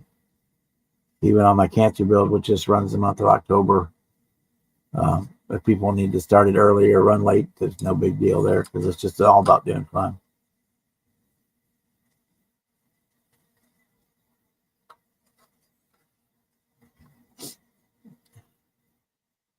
Well, you can look into them and say, the group build, that if it fits into what you're wanting to build or what you are building next, join in. If not, then don't. I mean, it's that kind of, whatever works for you. All right, welcome back, Kevin.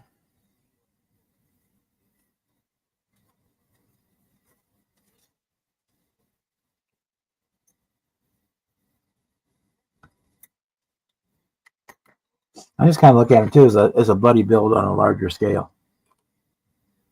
Go ahead down there too.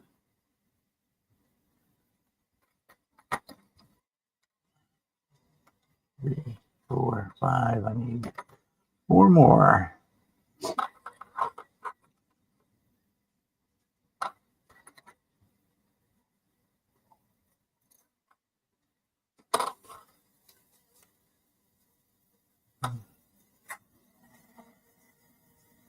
So a lot of times it gives me inspiration on what to build next. A lot of times when I finish a build, I have no clue what I'm going to do next.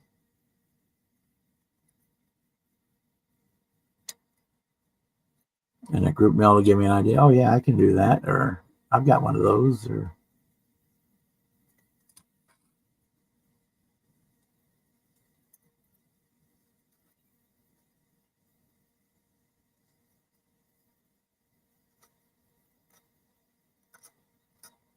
you know.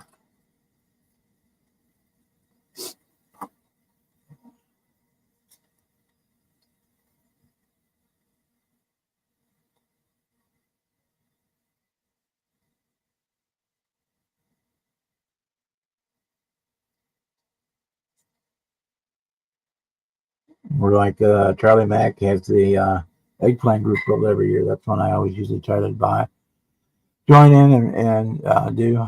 Or Dan and Tommy do the deformed cartoon group build. That's a fun one I try to do every year. Those are just quick, simple builds. I mean, yeah, we're by myself tonight. You know, I think being cold, everybody's snuggled down in front of their TV somewhere, sitting under their blanket, staying warm. Jimmy had to work late tonight, so he's not going to be here. Can't drill that just a hair bigger. I broke my the bit I've always used to do this, which is exactly the right size to get those 9 pieces of solder in the hole. But this one is just a fraction. I mean, it's the same size bit, but it's just that difference between a U.S. one and a Chinese made one. It's just the tolerance is just a hair off, and it's just enough that it won't quite fit.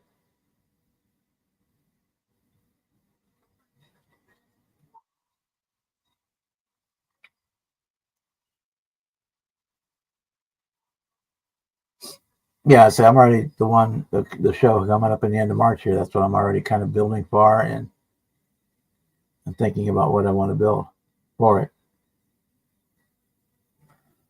Hey Jeff, back to plowing. Yeah, they're done plowing here for now.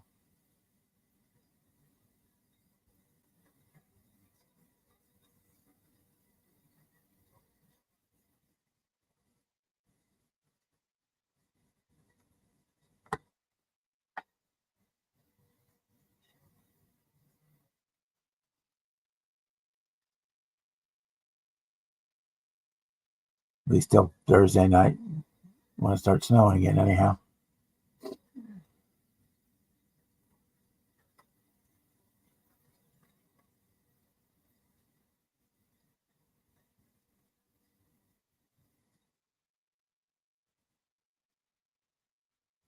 we go. I got our 9 in there. There's my CA.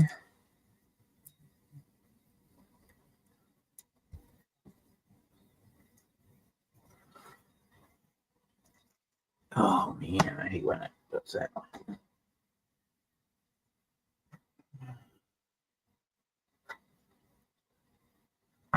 One. Gonna help me on cutters.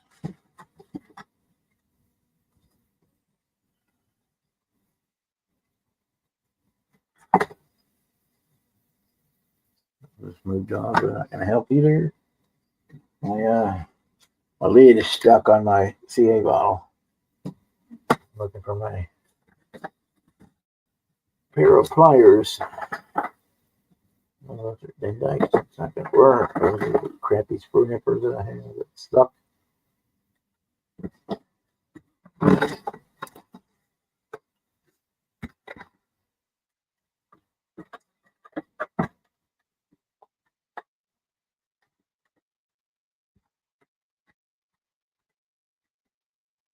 And there we go. There's one. Freaking Xeron sprue cutters are the worst freaking thing I ever bought. They are terrible.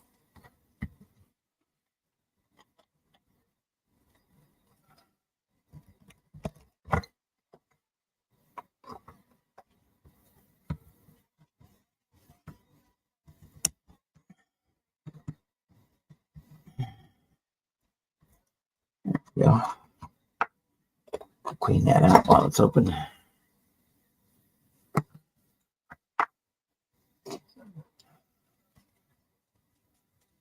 The best pair of sprue nippers I ever bought were these toenail cutters from Walmart. They were like $4. I need to get a new set. These are starting to get worn, but I've used those for probably 4 years now.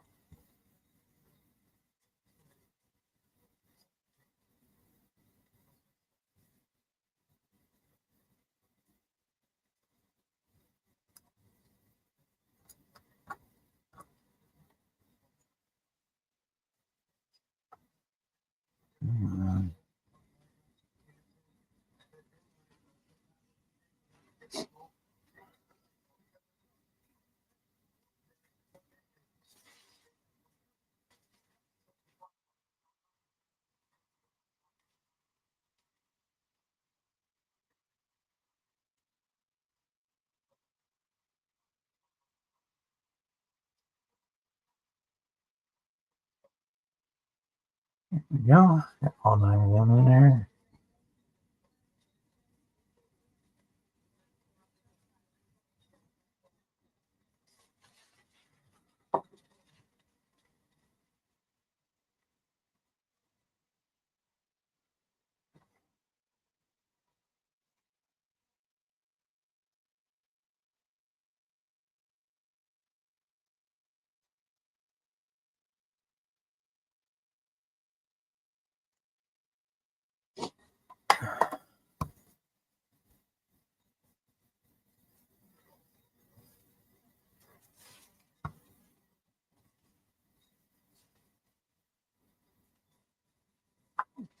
There we go. The kit distributor, I just drilled it out. I got my 9 pieces of solder in there. Once the glue cures, I can spread that out, and I can paint those and use that for my spark plugs.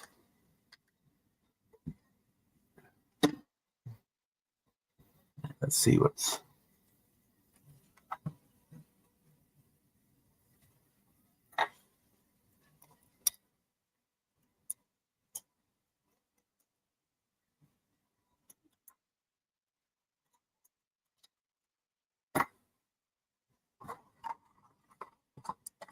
So where that in there is.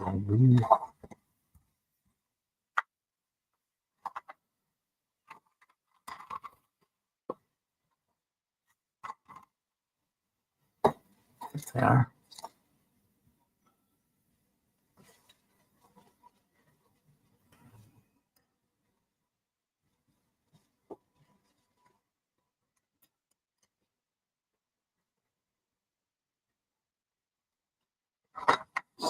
Yeah.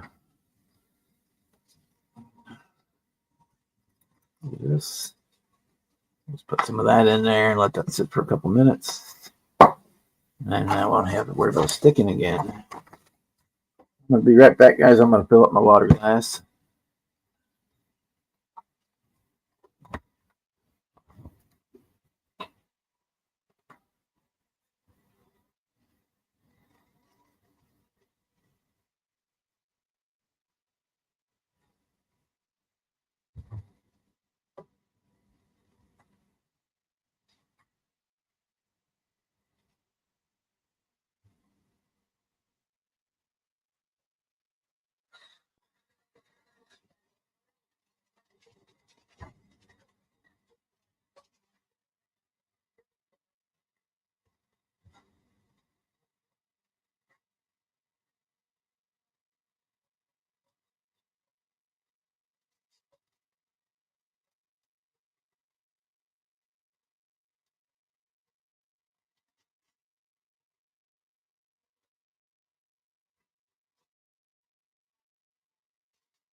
All right.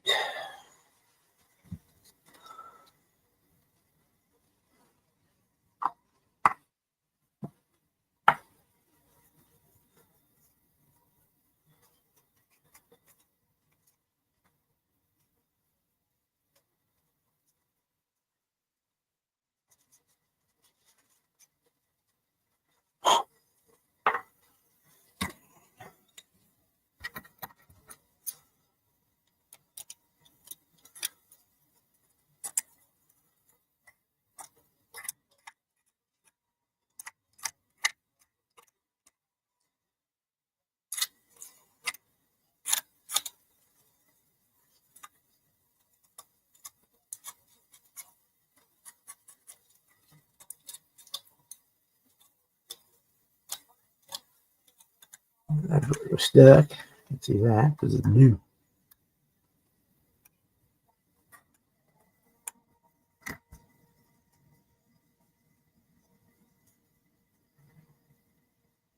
Yeah, it's just about time for a new bottle anyway, so we'll be all right.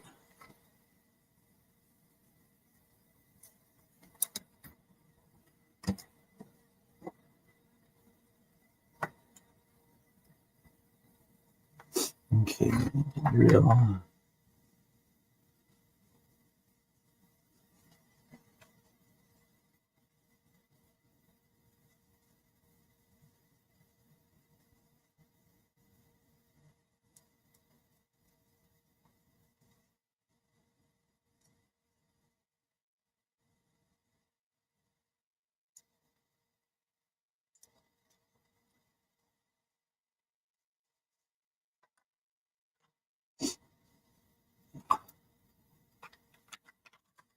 Down here.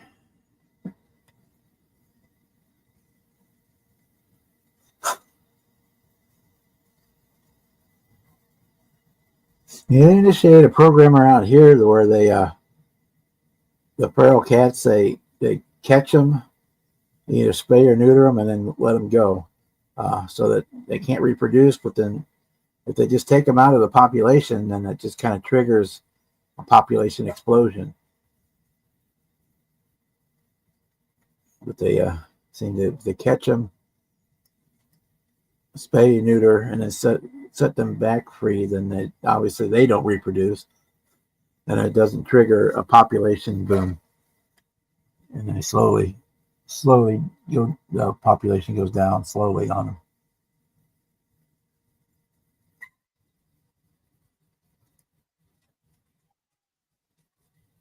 I kind of like having I kind of sort of like having them around a little bit to keep the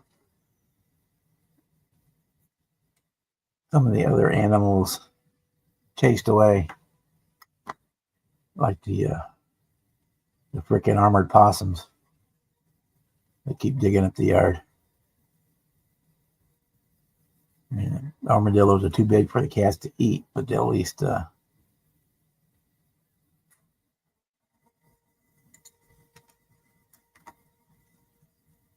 they can keep them chased away.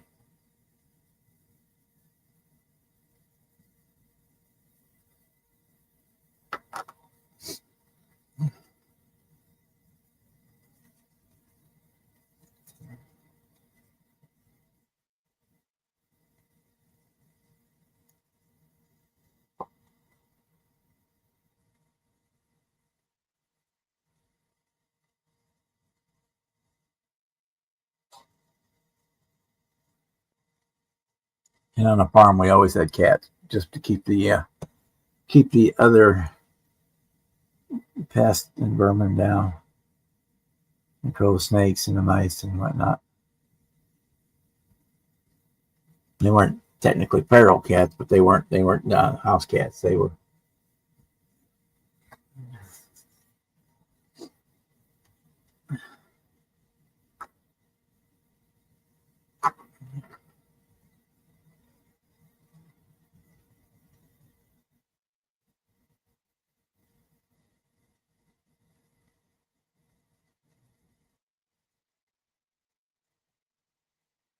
Yeah.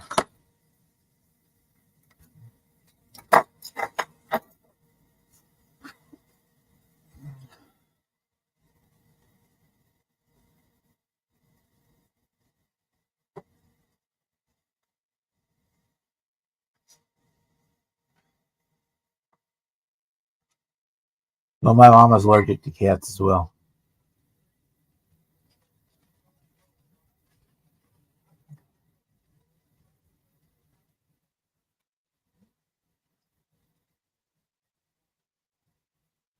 I've never been a big cat fan to begin with.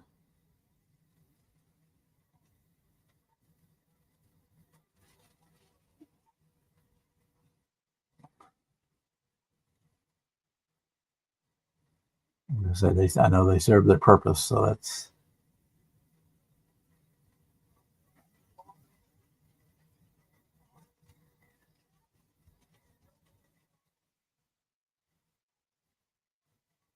Treat them as like the cows and the pigs and the chickens, and they serve a purpose, but they're not the pets.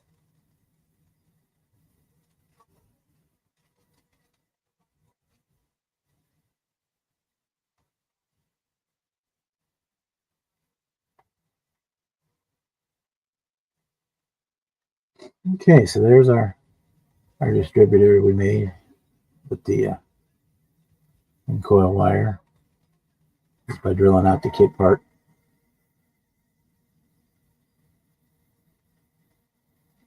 And we'll spray that probably tomorrow a little bit warmer. We'll hit that with a quick coat of spray paint, paint the wires, and then we'll go back and touch up the distributor, make it black again. And that's how I do that. Not all of them can are big enough that you can just drill in. What size drill do I even use? I can tell you what size I use. It is 5/64 is the size bit that I use for it. Makes the hole big enough to fit 9 pieces of that 22,000 solder down in.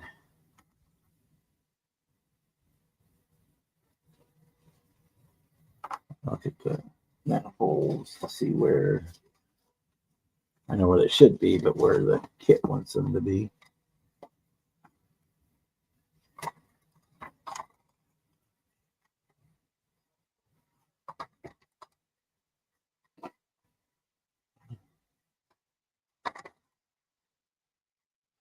Twenty-two, 21, 22.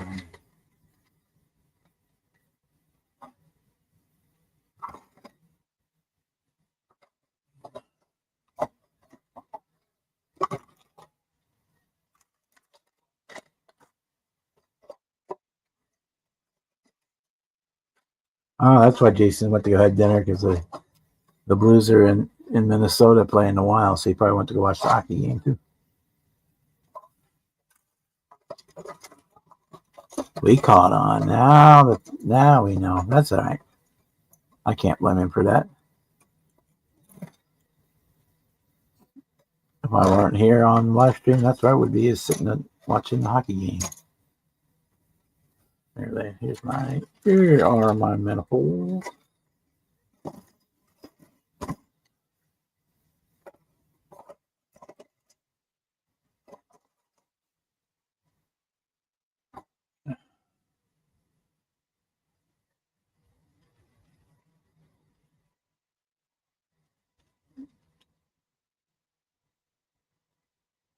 Yeah, I used to take care of the neighbor's cat.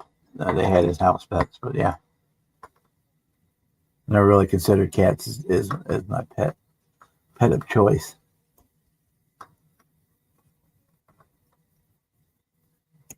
In fact, I probably had a closer bond with my fish than I ever did with any cat.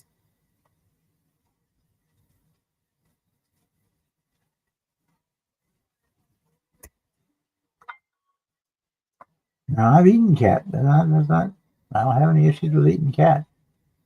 I don't know if I'd want feral cats, but I have eaten cat. It's not, and I've eaten dog too. I mean, they're not my go-tos choices, but they, it is what it is. I do.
The best way to give a cat a bath is to put shampoo in the toilet and throw the cat in, close the lid, let it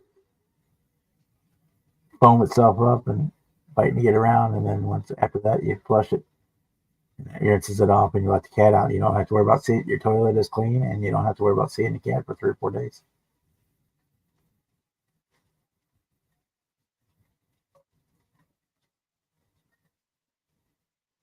Ooh, the Blues that took a 3-2 lead.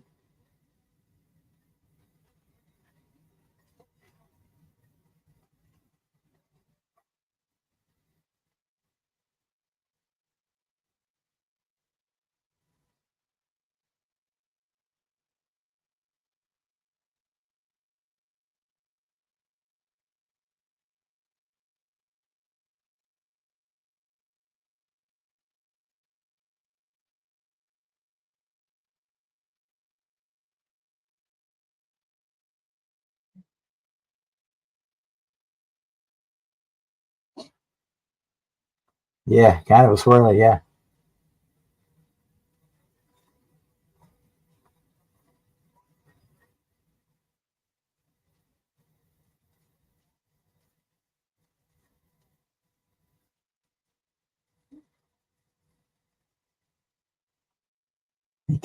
Cat fights work itself up to a lather and all the shampoo, and then you flush the toilet a couple of times to rinse him off. Then you lift the lid, and he's gone for 2 or 3 days. You never see him.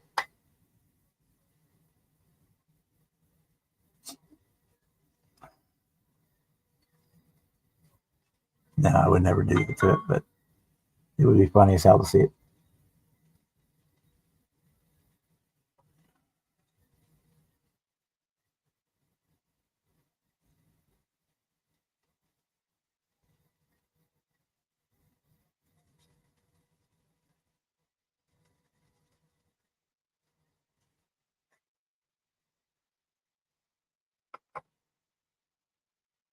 Yeah, with bubbles.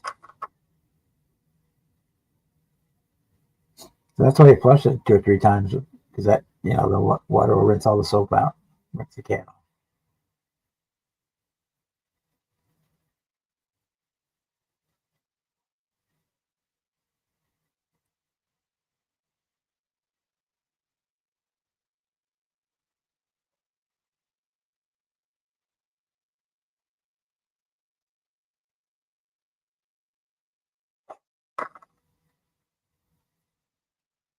That's one thing we never had a problem with the dogs wanting to get a bath. They were almost had to keep them out of the water.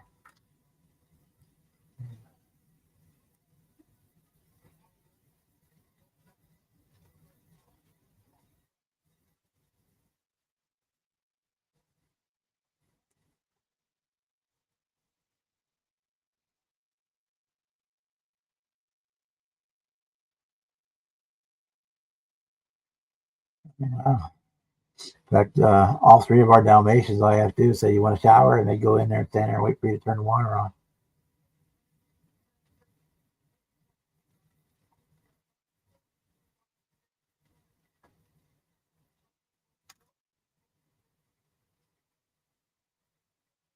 They loved it. They loved to be in there and take a shower.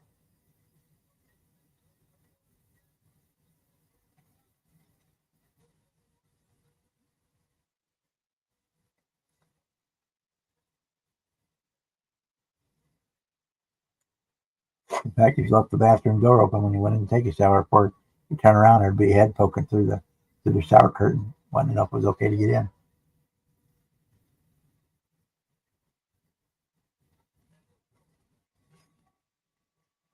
We had a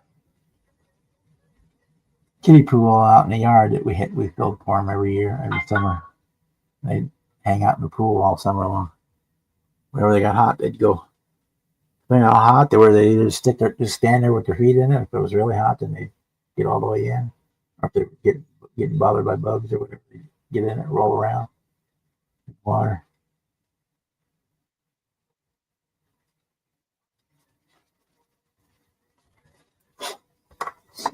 Whenever we go out to the farm, we'd be in the pond from the time we got there till the time we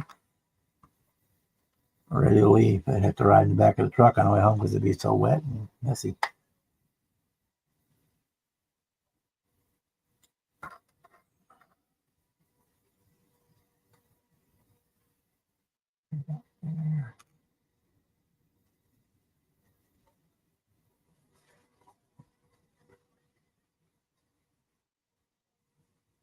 Right, JB.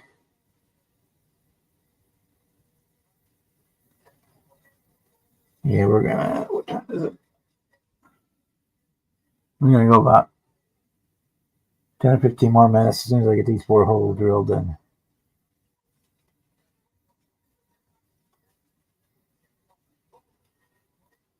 Because my feet are getting cold, even with the little heater on.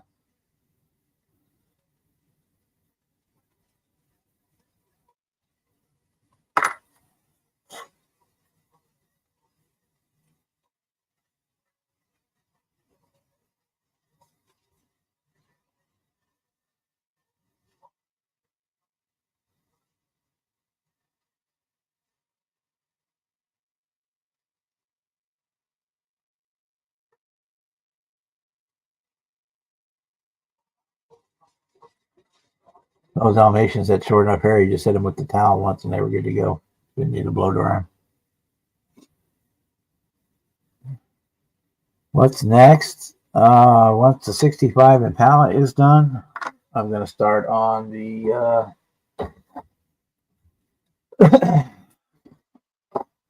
MiG-21 for the HobbyLink Secret Santa group build. And then I'm going to do the, I'll probably, while I'm doing this, I'm going to start on the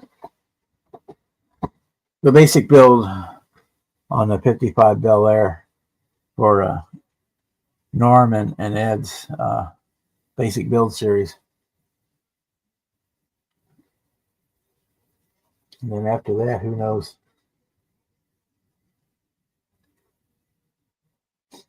The big the 112 scale Camaro, that's going to come up shortly. Hopefully get it maybe next month or early March to get into it. Yeah, who knows besides that?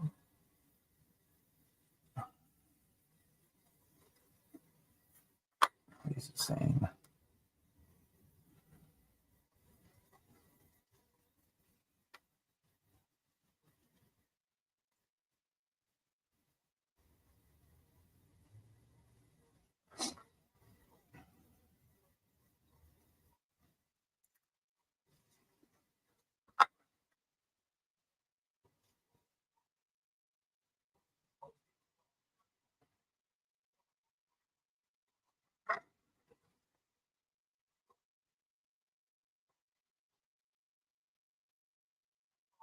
Build a Saber? Yes, I've built several of them. Both the regular F86 and the F86D in 148 scale, and then I've done a couple of the 172nd scale ones as well.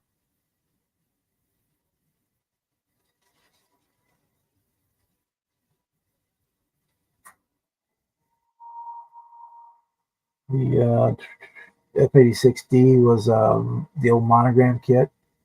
I did custom decals for it.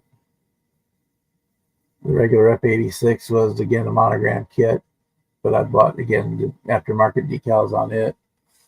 The 172nd scale one is the Airfix kit. I don't even know where that one's at. It's here somewhere. I built it. I had a friend in Australia that was having trouble with his kit, so I had one, so I grabbed it and started building it to get to where he was having trouble to figure out what was going wrong, and got him all straightened up and finished out. So I built it. Then I built the MiG-15s to go with all to match up with them. So I've got F86 and MiG-15s in both 48th and 72nd scale to match. Let's see here. I can probably pull up pictures.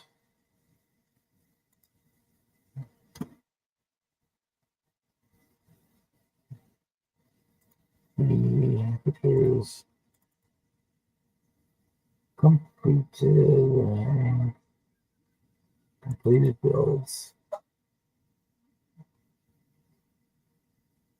And up 86.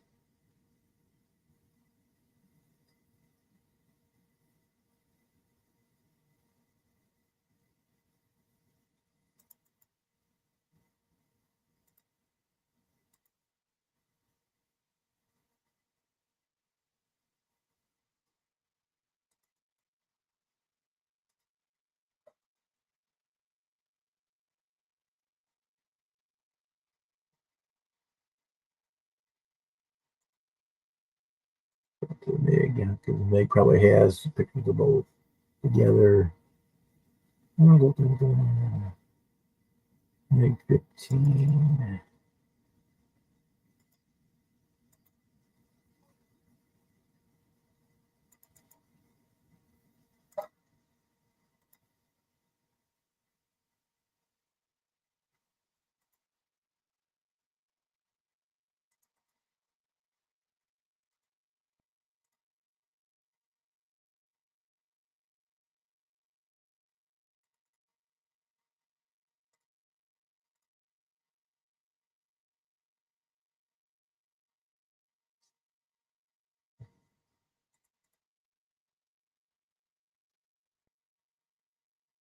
And here we go. Get back over here.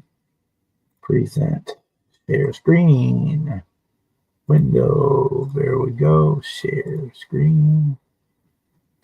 Yeah, this was the Monogram F86 and Tamiya MiG 15 that I did those as an adversary set.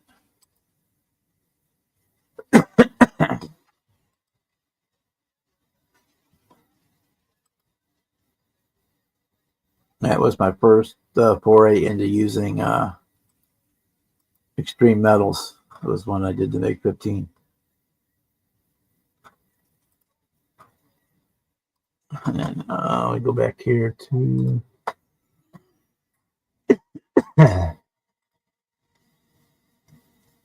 up to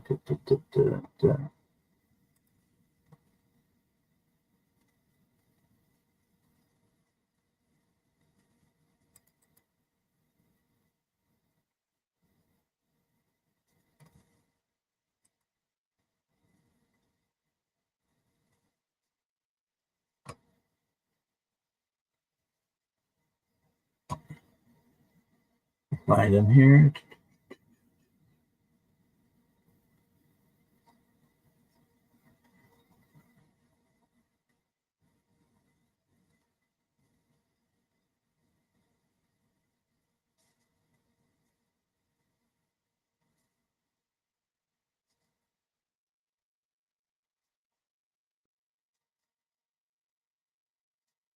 I pretty much built just about every one, an example of just about everything.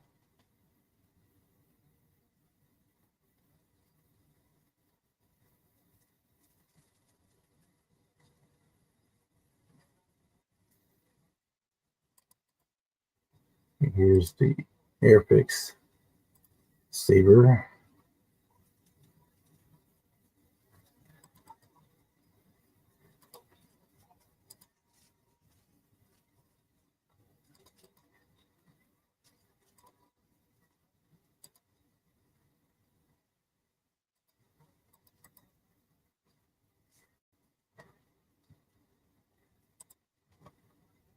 Present.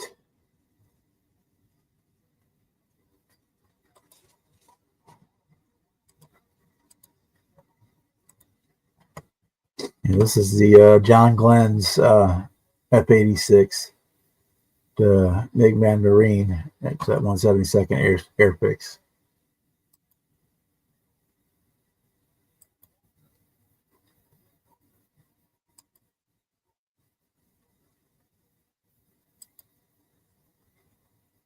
Which is a cool little kit. It's got a few bit issues in it, but once you get past those, it turns out really well.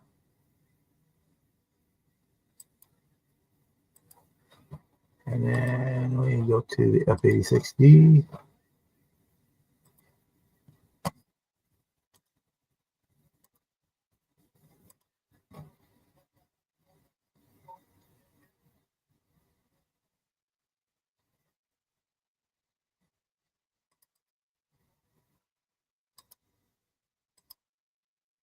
This is probably one of the better monogram kits ever made. Was the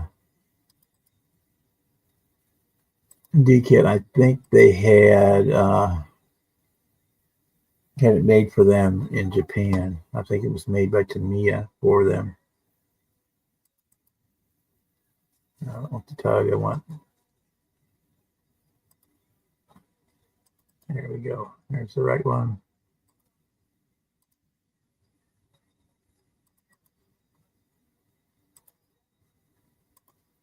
The D was a weird plane because they took out the guns and added unguided rockets, which I don't understand why they did that, but they did.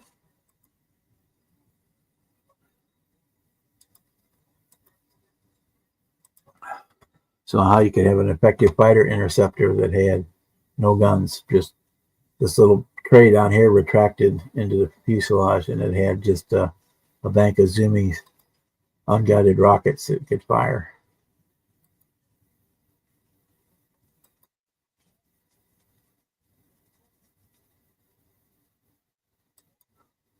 But they did the same thing with the Phantom. They got rid of it. They didn't bring it out with a gun.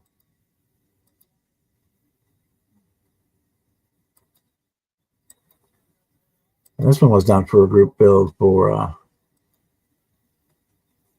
don't even remember anymore. It was a long time ago. Yeah, so I've done some, just about everything. I've probably done one of over the years.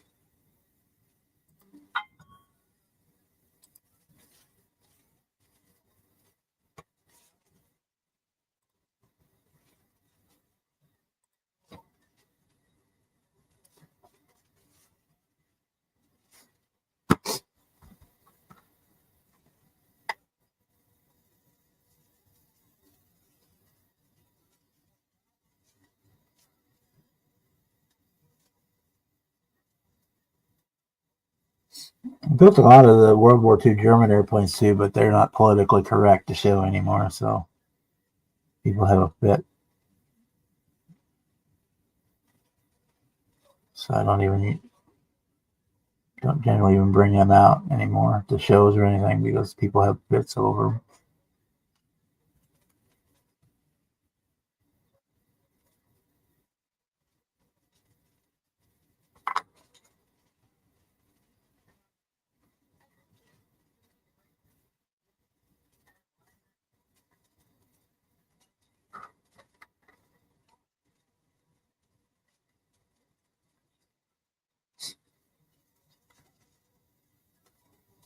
I've done Stukas and 262s and FW109s, and the one I wasn't really never a fan was the BF109 for the German planes. But yeah, World War I Gotha, that was a monster of a plane.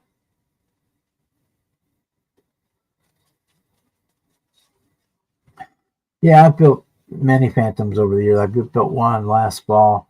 I did a Blue Angels one. I've got the 32nd scale Wild Weasel one in my stash that I'm going to do one of these days.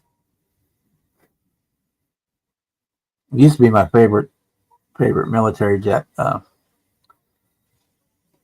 We live on a bluff that overlooks the river, and the Missouri Air National Guard used to do training for ground attack on bridges and stuff right by where we lived. So you could sit on top of the bluff where we were at. You would actually be looking down at the Phantoms as they were flying through the river valley. We were higher up than they were as they were doing practice attack runs on the bridge.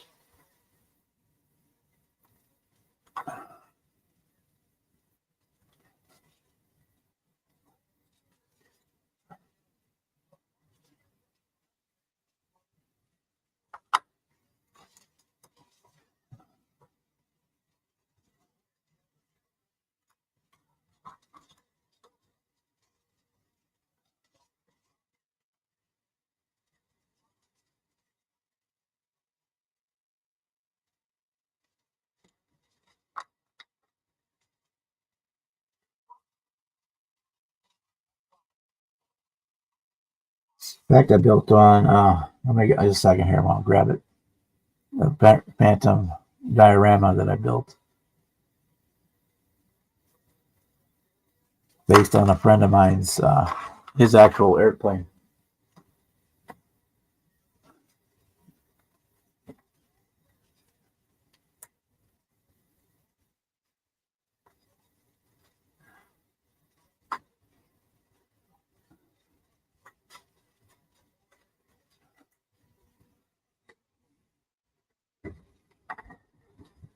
he flew a Wild Weasel F4 Phantom, and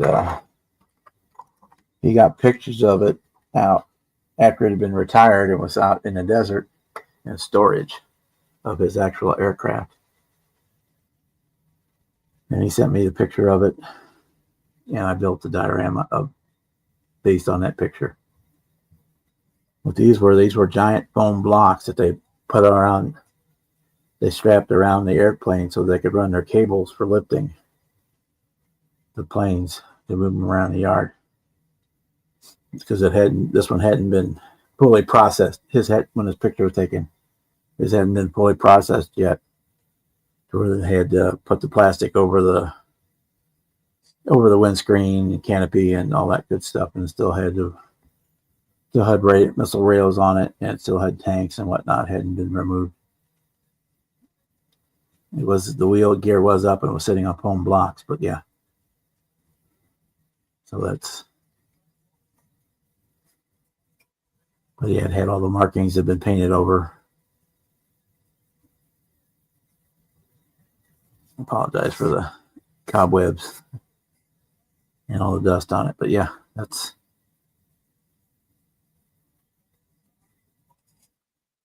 was the last view of his plane before it was cut up.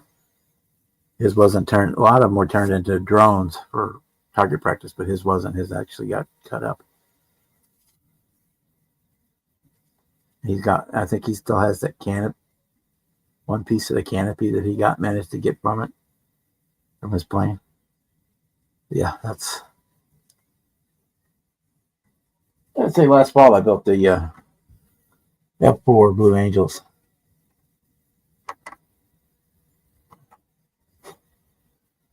I don't build as many planes anymore just for the simple fact I run out of room for them. Here, let me do this.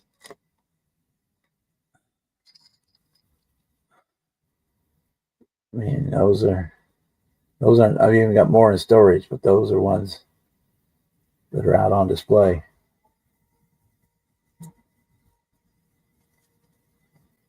I've got more that are stored. And there's some more over there by the all my DVDs and my guitars. There's some planes over there too. That's where that Phantom diorama was sitting at.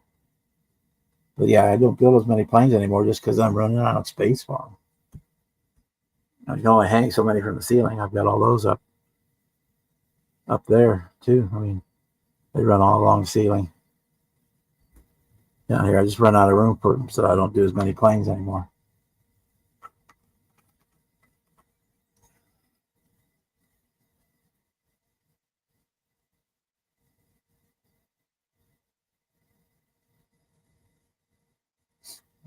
And so I didn't count the ones that are in storage that I've given away.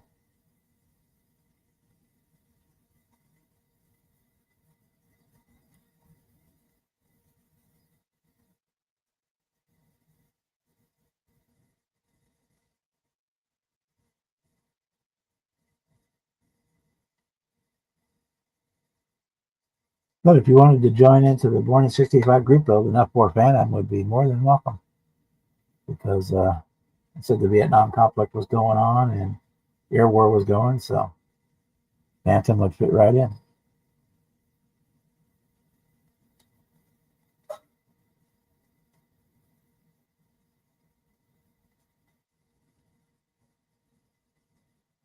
The only thing I don't do are big rigs. And Gundams. I have no desire to do Gundams. I've tried them. I'm not my thing. Big rigs, I built a couple as a kid, but again, yeah, I need my own hangar. And big rigs just never seemed to hold my interest. So I every time I've started one, I kind of just finished it, but wasn't really heart wasn't in it. So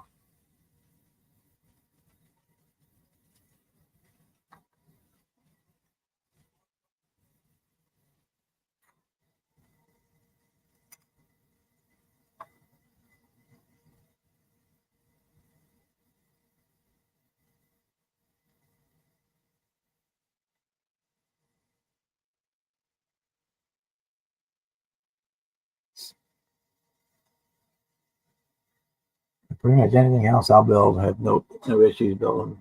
I don't do a whole lot of figures either, but again, it's just more of a take up space.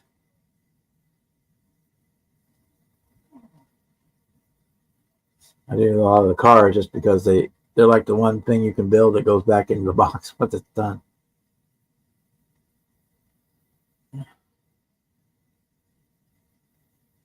Yeah, I know how that goes.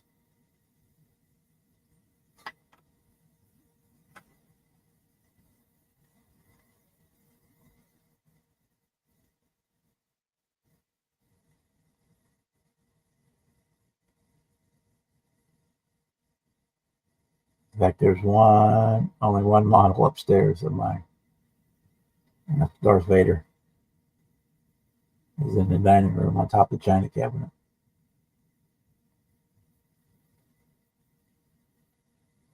Yeah, I like the Learjets. They're built out there in Kansas. I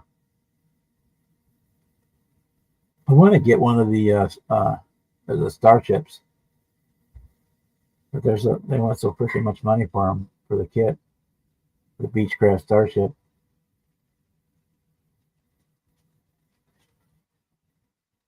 They had that, Stephen, at the IPMS show I went to this last fall. The guy had the in 1/72nd scale. He had a B-70, B-52 being refueled by KC-130, both in 1/70 in flight. I did not get pictures of it because he got there right when they started doing the judging, and they close off the model area. And as soon as they finished judging, everybody grabs their stuff and goes, so there was no chance to get a picture of it.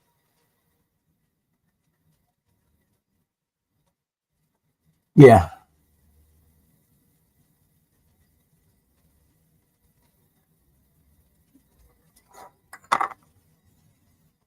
I said I'd like to get one of the Beech Starships, but they want to so freaking much money for the kits. For a 1/72nd scale plane, it's just they want like $50 or $60 for those things.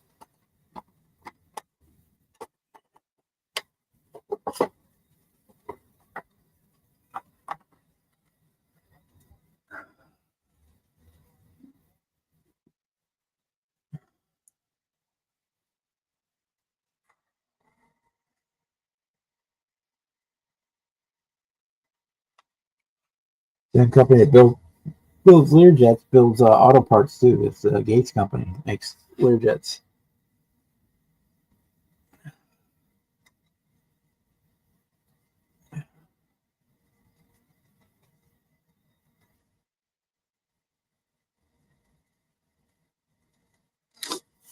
The Beech Starship is the one with the canards up front and the twin turboprops out the back, with the big winglets on the ends of the wings. It was all built out of all carbon fiber. Good night, Chuck. Yeah, we're about 5 minutes past where I was planning on, so we're going to be shutting this one down too. So I might be around later in the week, maybe on Friday.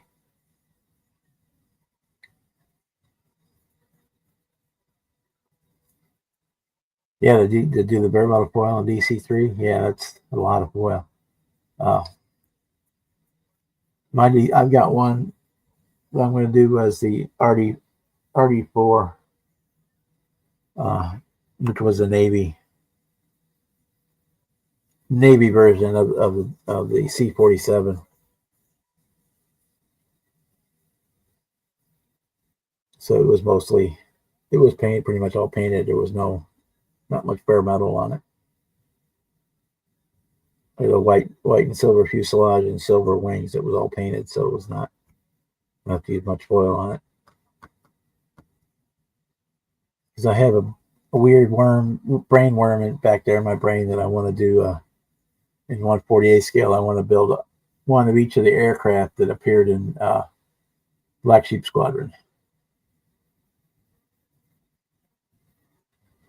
So you'd obviously have your Corsairs and Zeros, and then there was an episode that had featured the Mustangs, and one pilot looking to be the hot shot in the was a P-38, so they had episode had P-38s in it. Betty bombers to the R4. Or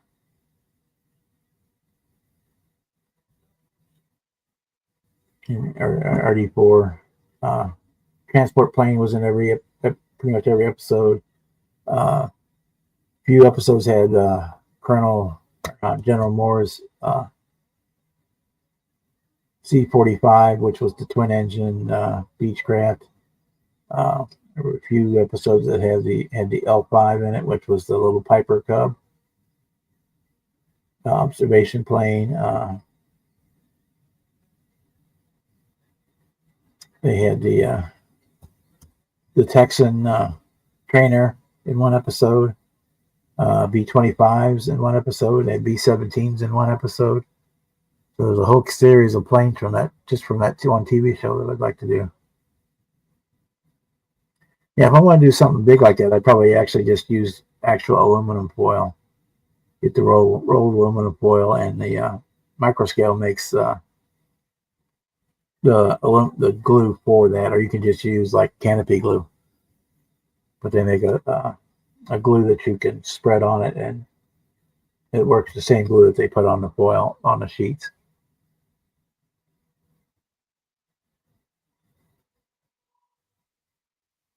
Yeah, once a bare metal foil is down, it's going to last forever. Especially on a plane, it's not going around a lot of tight edges. Where on the cars, sometimes it tends to come up. On the cars, I always clear coat over it. But yeah. All right, guys. It's cold down here. My feet are cold, and not a whole lot of activity going on that I can do more tonight of. So we are going to shut this one down. So I might be around again on Friday night if I get bored with nothing else going on. So watch for that. Otherwise, we'll see you guys on Thursday night on the Outlaws and Jason's and Bruce is live on then. So again, thanks for coming tonight, and we will see you next time. Good night, everybody.